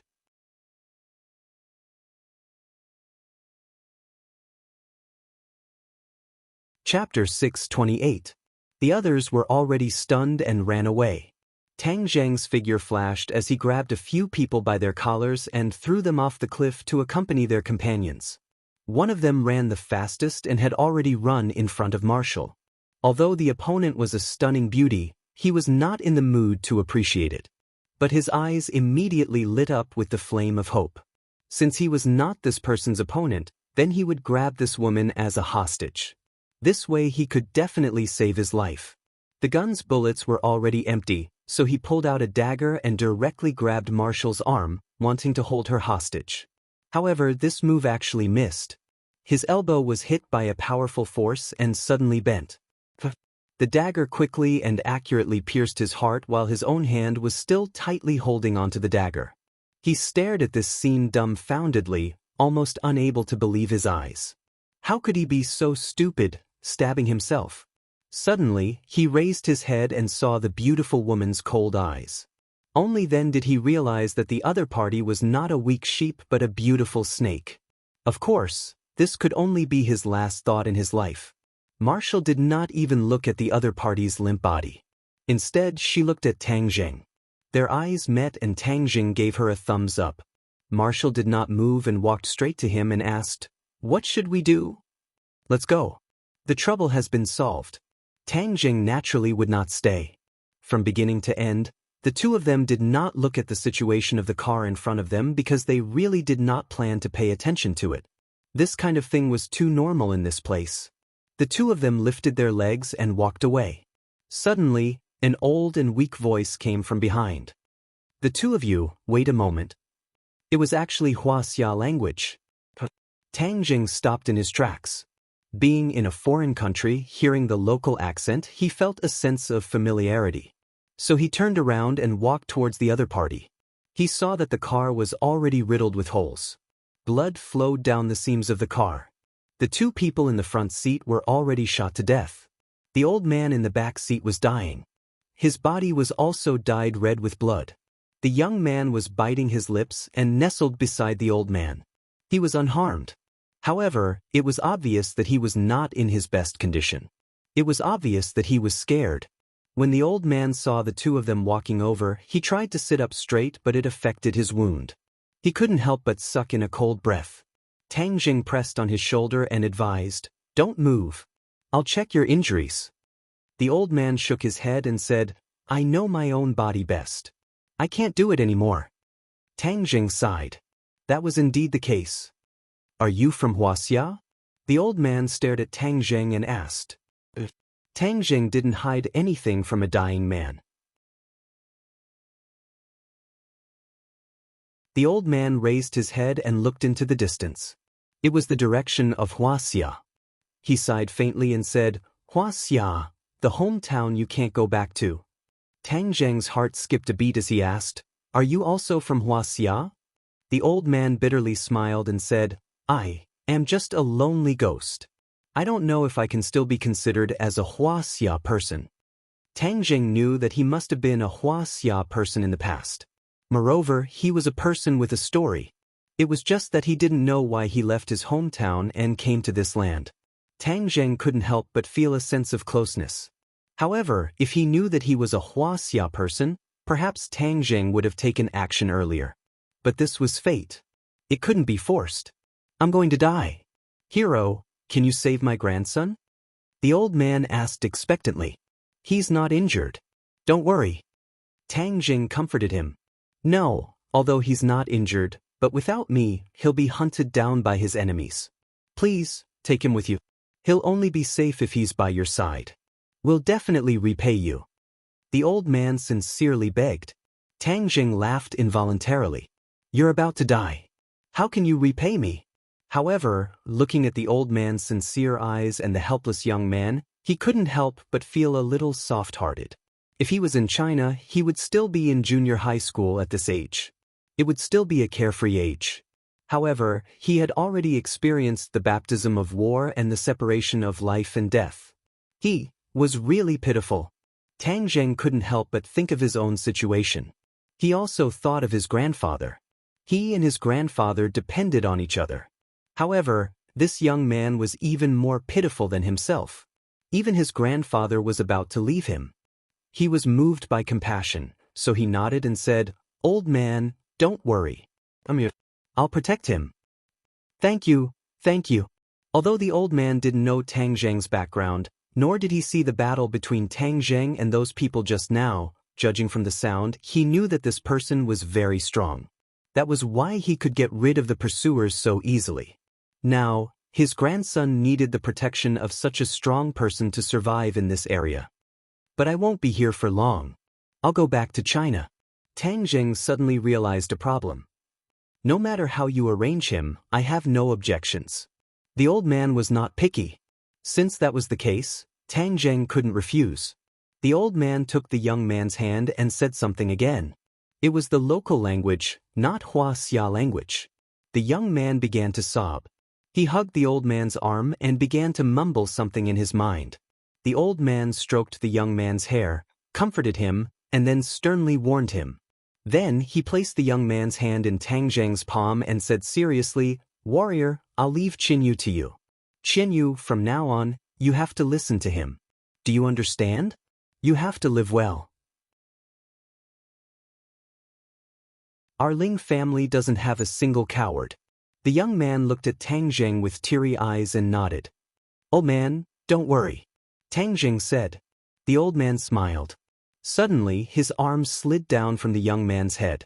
He slowly closed his eyes and lost all signs of life. "Grandfather?" The young man threw himself on the old man's body and wailed. Tang Jing let out a long sigh and walked away with Marshall, giving the young man some time alone. A moment later, footsteps sounded behind the two of them. They turned around and saw the young man walking over. His tears had been wiped away and there was a trace of tenacity in his eyes. He was not an ordinary person. If it was an ordinary person, how could they walk out from their grief so quickly? This person was clearly much stronger than his peers. Can you help me bury my grandfather? The young man calmly asked. You're called Ling Qinyu? Tang Jing asked. The young man nodded and asked, Can I? No problem. Tang Jing carried the old man, the driver, and the gunman out and went to a nearby mountain and said, Here it is. The scenery is not bad. Ling Qinyu nodded in agreement. I'll dig it myself. Ling Qinyu used a piece of cloth that Tang Jing tore off and stubbornly dug the soil. She bit her lips and the pupils in her eyes became more intense. However, she resisted and did not shed a single tear. Tang Jing quickly dug 2 holes to bury the other 2 people. Ling Qinyu just finished digging the grave. He struggled to carry his grandfather and gently placed him in the grave. He said in a low voice, Grandfather, Qinyu will be strong. Qinyu will definitely take revenge for you. Then he covered his grandfather with soil. Not long after, a small grave was covered. Ling Qinyu knelt in front of the grave and heavily kowtowed 3 times without saying a word. Let's go. Where are we going next? Tang Jing sighed and asked. Ling Qinyu stared at Tang Jing and said, Wherever you go, I will go. Do you have any relatives? Shaking his head. Then do you have a place you want to go? Shaking his head. Don't you want revenge? Ling Qinyu's eyes finally had a trace of fluctuation, flickering with the sparks of hatred. She nodded and said, Yes, I want revenge. Then take me to find your enemy. I will help you to the end. Unexpectedly, Ling Qinyu immediately shook her head. Her eyes were firm as she said unquestionably, I want to take revenge for myself. I don't want to borrow the hands of others. Ha, you really have a backbone. Tang Jing laughed involuntarily and nodded approvingly. This kid's tenacity was to his liking. But I don't know anything. I'm too weak, so I need your protection.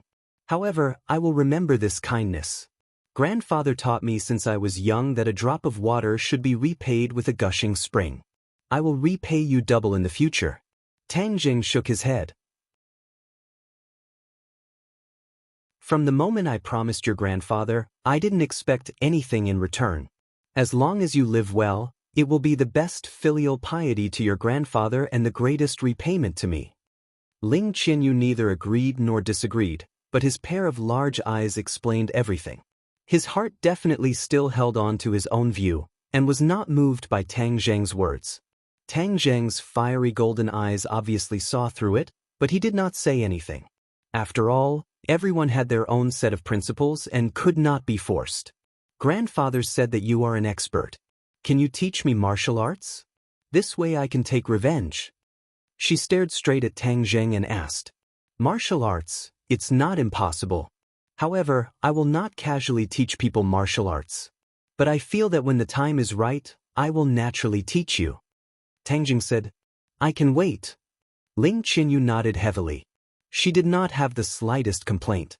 She only had confidence that came from the depths of her soul. Marshall had been silently observing Ling Qinyu and suddenly said, He is a good seedling to learn martial arts. Tang Jing laughed involuntarily. How could he not see it? But the evil aura on his body was too strong. Rashly learning martial arts was not a good thing. In a rush for success, it was possible for him to go berserk. That would be counterproductive. Ling Qinyu did not show any joy because of this praise. Instead, she had a calm face. Just like she said, she could wait. She could wait until Tang Jing felt that the time was right. Let's go. Let's go. It's almost dark. Tang Jing said. The 3 of them climbed over the mountain and saw a small town in the distance. Tonight, let's go to that town and rest for a night. Ling Qinyu wanted to say something but hesitated. If you have something to say, then say it. I don't have that many rules here. Tang Jing looked at her and said, That is the territory of my enemy. What, you don't dare to go? Tang Jing deliberately provoked her.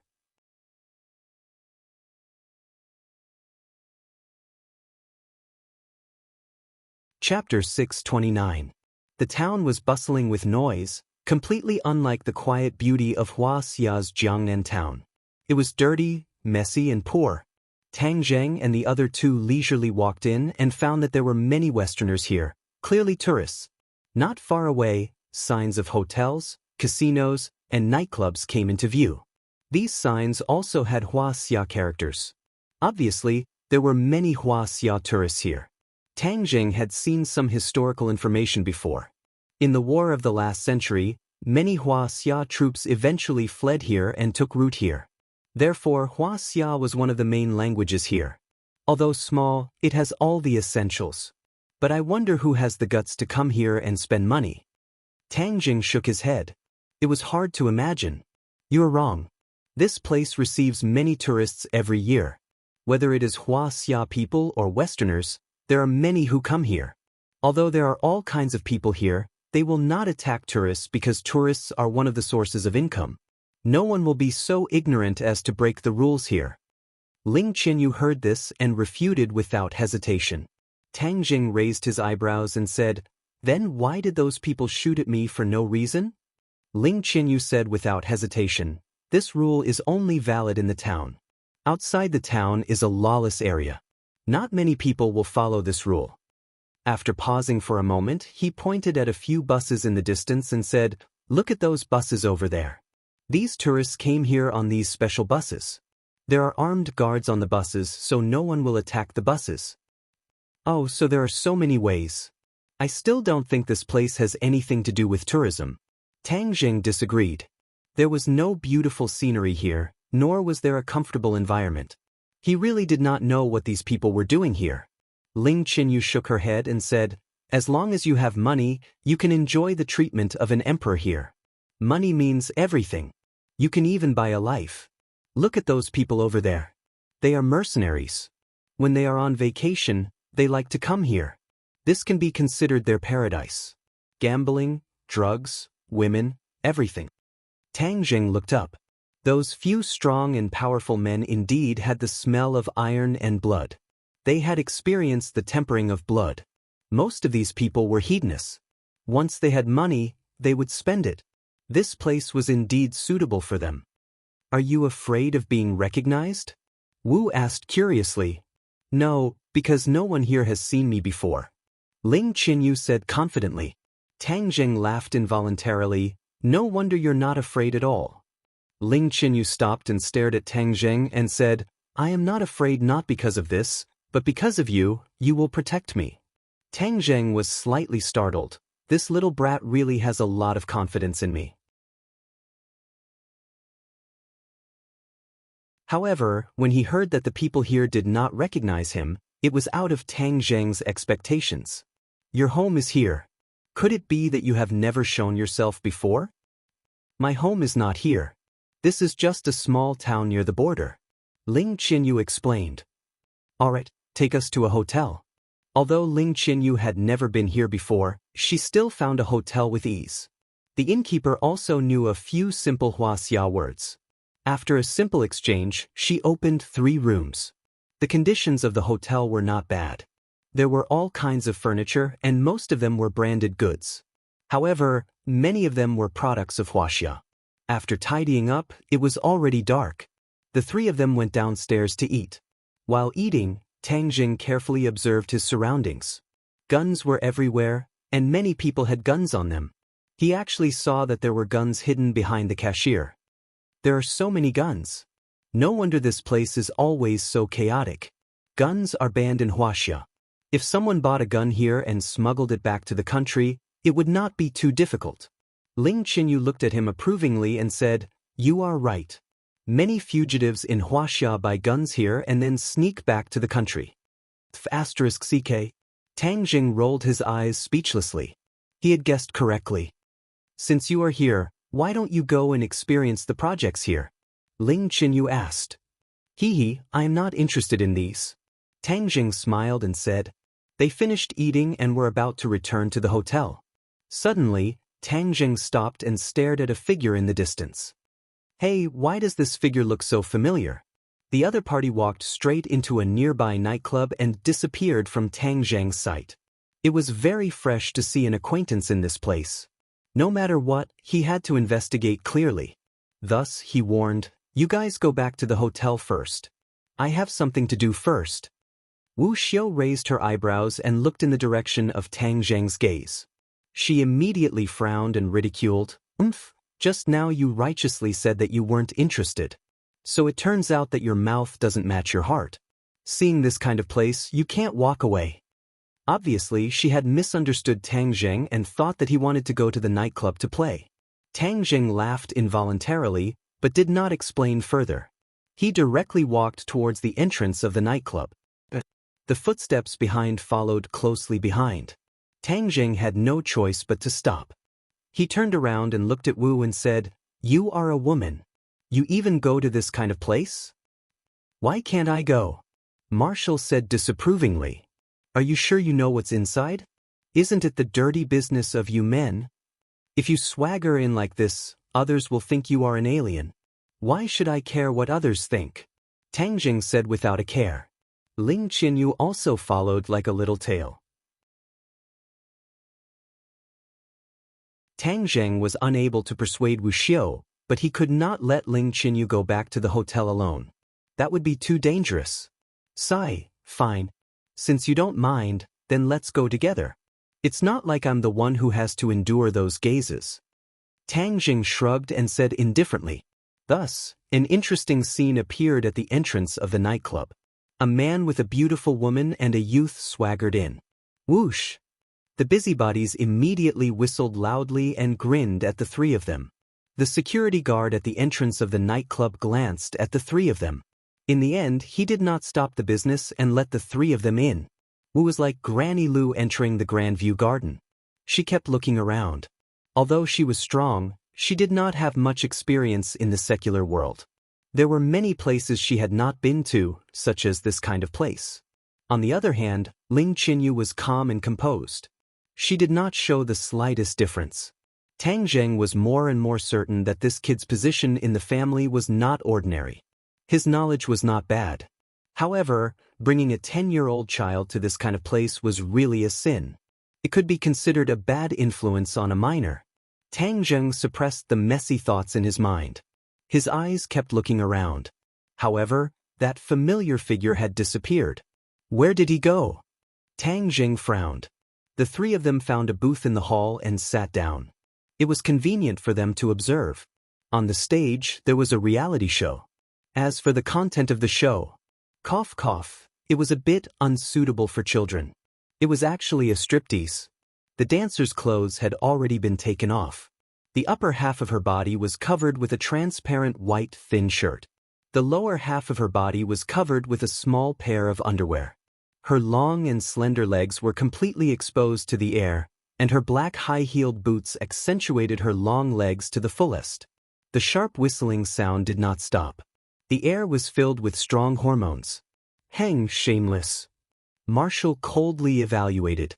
Ling Qinyu said as if this was a common occurrence. "This kind of place is like this. Otherwise, how can it attract guests?" Marshall glanced at him and said, "You men are indeed not good things. Even so small and you have this kind of thinking. Don't attack other people's children. They are still the sun at 7 or 8 in the morning. This is too hurtful to other people's self-esteem." Tang Zheng advised. "It's okay. People who live in this area, if they can't adapt to these things, they are destined to not live long." Ling Qinyu said as if it was not a big deal. Tang Zheng could not help but have a whole new level of respect for him. He originally thought that he was a spoiled and obedient child. It turned out that he was wrong.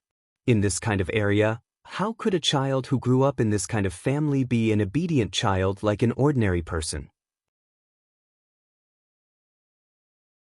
But before, he must have been frightened. That was why he showed a weak side. While they were talking, the dancer on the stage had already unbuttoned her thin shirt. The white skin on her chest was exposed. Crash! Her hands grabbed the corner of her shirt. With a sudden force, the thin shirt was immediately torn apart. Immediately, the screams were even more deafening. Her upper body was actually a vacuum. She did not wear any underwear. The scenery in front of her chest trembled as it was completely exposed. The screams of the guests almost blew the roof off. The dancer made all kinds of provocative movements towards the guests. It was extremely charming, causing a group of wolves to howl. "Let's go. What's there to see?" Seeing Tang Zheng's gaze turn to stare at the dancer, A raging anger rose in Marshall's heart as he unhappily urged, "Wait a moment." Tang Jing said expressionlessly. Marshall's heart could not help but feel wronged. This man was truly unsatisfied. She had already been treated like that by him, yet he actually dared to look at another woman in such an unbridled manner in front of her. He simply did not put her in his eyes. Marshall did not notice. If it was the previous her, she would definitely not have such emotions. Even if Tang Jing jumped onto the stage and did something with the dancer, she would not have the slightest reaction. She might even look at him a few more times. All of this had happened without her noticing. Even she herself had not noticed it. Ling Chenyu rolled her big eyes and looked meaningfully at Marshall. Then she looked at Tang Jing. Her eyes flickered and it was unknown what she was thinking about in her little head. Tang Jing, however, did not know what the two of them were thinking. His gaze passed through the stage and looked towards the back of the stage. There were a few strong men with guns guarding the door to the second floor. No guests were allowed to approach. Looking up, he could not see the situation on the second floor at all. There was only one entrance on the second floor. Could it be that that person went up to the second floor?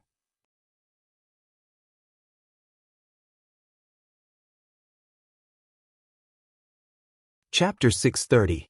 The man had his head lowered, so Tang Jing could not tell who he was. He walked down the stairs, surrounded by several people, and headed straight for the door. Tang Jing's position was close to the aisle, and the man was getting closer and closer. Finally, Tang Jing saw his face clearly. "Ah!" Tang Jing could not help but exclaim in a low voice. This person was really beyond his expectations. Demon God! The other party seemed to have sensed something as well. He suddenly turned his head and looked over. His eyes were like lightning, causing one to feel intimidated. This person was actually a demon god. When he was captured by the 100 Transformations Star Lord, he actually did not die. This was out of Tang Jing's expectations.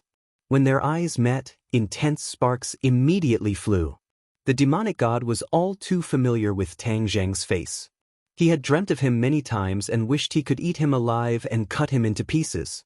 Back then, he carried the mission of the demon race and descended to this world so that the demon race could return to this world.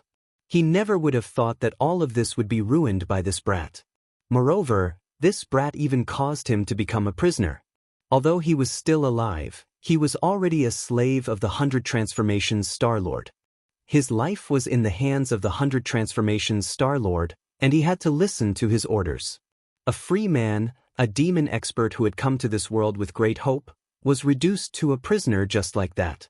The demon god's emotions could no longer be described as simply painful. "Tang Jing, it's you!"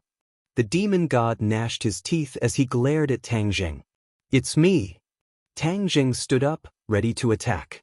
At the same time, he secretly gestured to Wu, indicating that she should escape at the right time. Back then, Fiend Celestial had a 7th grade golden core, which was equivalent to a 7th grade Supreme Power Realm expert. Now, his aura was even stronger, so his cultivation had probably gone up a level. Even though Tang Jing's strength had greatly increased and he had all kinds of magic weapons, he was absolutely not confident that he could defeat his opponent. After all, the difference in cultivation was like a natural chasm that couldn't be crossed. However, Marshall was still as steady as Mount Tai, turning a blind eye to Tang Jing's gesture. This was not because she was stupid. She was no stranger to the demon god. When the demon god first descended into this world, she was present. It was a pity that her power was limited. She was unable to kill the demonic god back then, and that was her regret. She also understood that her strength was far inferior to that of the demon god, but she did not follow Tang Jing's hint and wait for an opportunity to escape. She knew that there was going to be a big battle, and her duty was to protect Tang Jing. In this kind of life and death situation, she had to stand firmly by Tang Jing's side. Seeing that she was indifferent, Tang Jing was secretly anxious. This stupid woman, why was she putting up a strong front at such a critical moment? Enemies are bound to meet on a narrow road. "Tang Jing, today is the day you die," the demon god coldly said. Tang Jing snorted coldly, not saying anything. However, he muttered in his heart, Logically speaking, if the demon god fell into the hands of the multiform star sovereign, it would be impossible for him to escape so easily. But what was he doing here? This was not the 100,000 mountains. Demon god, don't boast so shamelessly. You have already fled to this remote and desolate place. What else is there to be proud of? Tang Jing deliberately provoked. Nonsense, how am I escaping? I'm here on official business. The demon god was indeed tricked.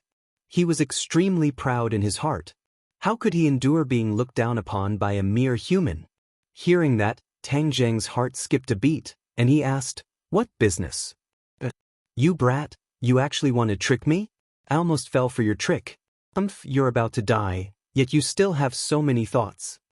The demon god immediately reacted as if he had awoken from a dream, and said in disdain, "There are so many people here, are you going to make a move in public?" Tang Jing asked without fear. Hee, are you trying to escape? I'll see what tricks you can play today. I don't want to make a move here either. After all, this is my territory. The demon god said, "Your territory?" Of course, but don't even think about finding out more information. I'm very happy to see you become a confused ghost. Tang Jing had no choice but to protect Wu and Ling Qinyu as they walked out of the door. At the same time, he warned in a low voice, "When we start fighting later, the two of you should immediately escape, understand? I'm not leaving. I promised master and mistress that I would definitely protect you. I've never been a deserter." Wu replied without hesitation. Tang Jing was so anxious that he wanted to stomp his feet, and said hatefully, "Are you stupid? Do you want to die with me?" "If you die, I'll die with you." Marshall's tone was still resolute. Tang Jing was speechless. Why was this woman so stubborn?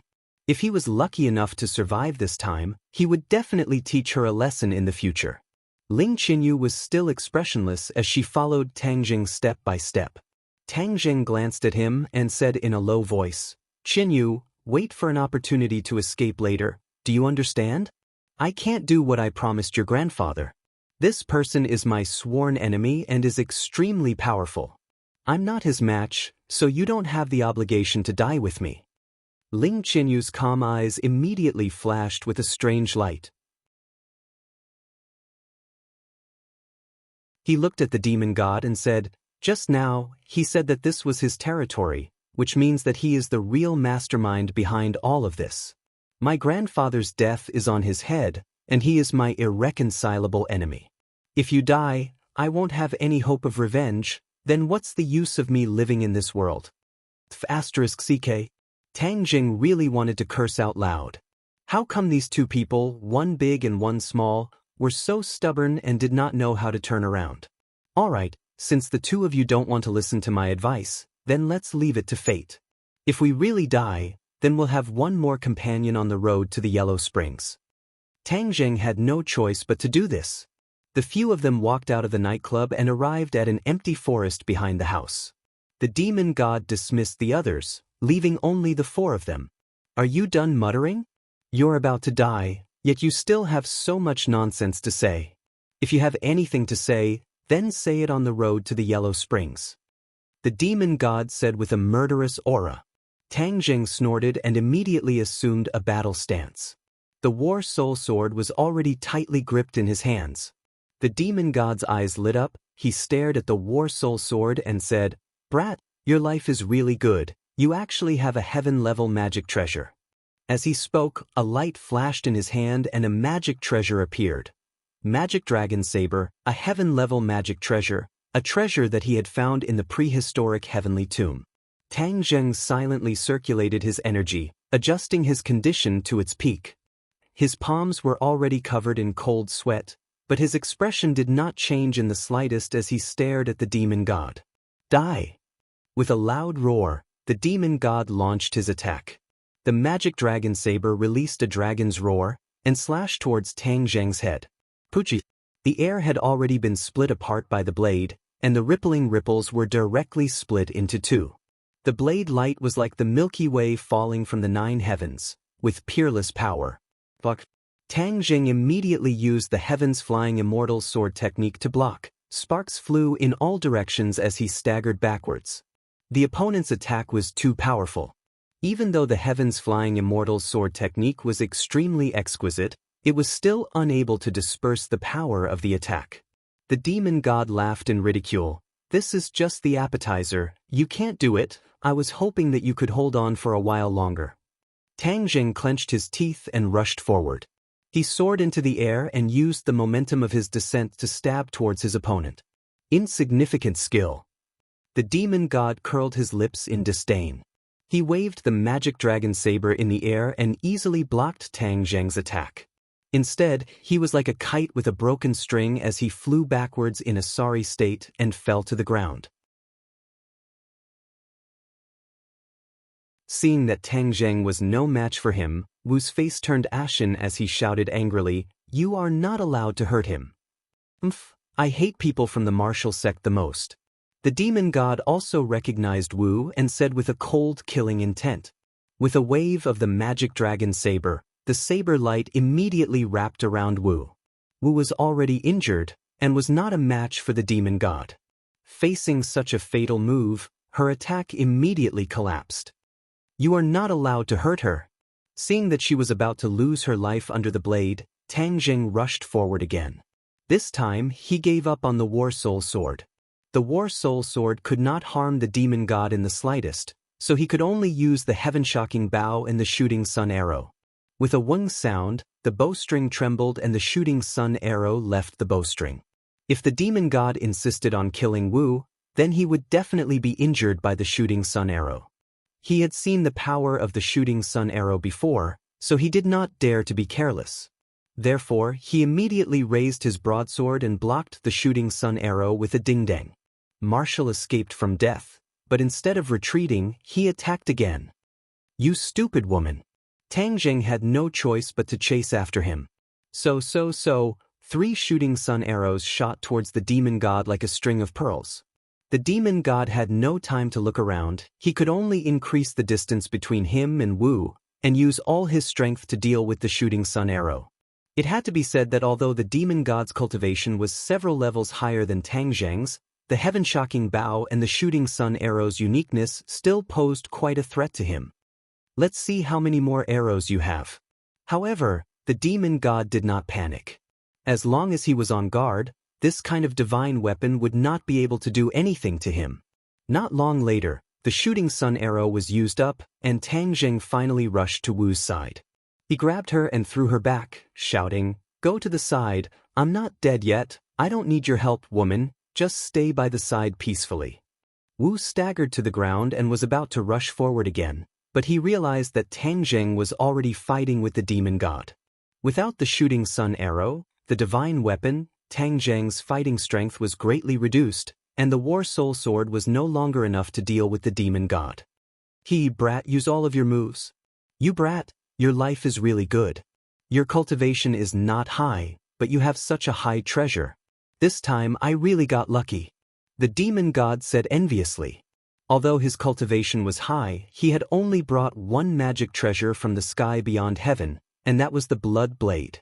This demon dragon saber was something he had painstakingly found in the prehistoric heavenly tomb. In the cultivation world, magic treasure were also very rare, especially high-grade magic treasure. This was because there were very few weapon refiner in the cultivation world, and even fewer weapon refiners who could refine high-grade magic treasure. Tang Jing did not understand this very well. Although he had many divine weapons, he did not think that they were that amazing. But in the eyes of the demon god, he was simply a tycoon. You're tuning in to the Passion Pages YouTube channel. We're so grateful for your support, and don't forget to subscribe to join us on this incredible journey through captivating stories. Your generosity through donations truly makes a world of difference, as it's the primary source of revenue that allows me to expand and enhance this channel for you. Thank you from the bottom of my heart for being a part of this adventure.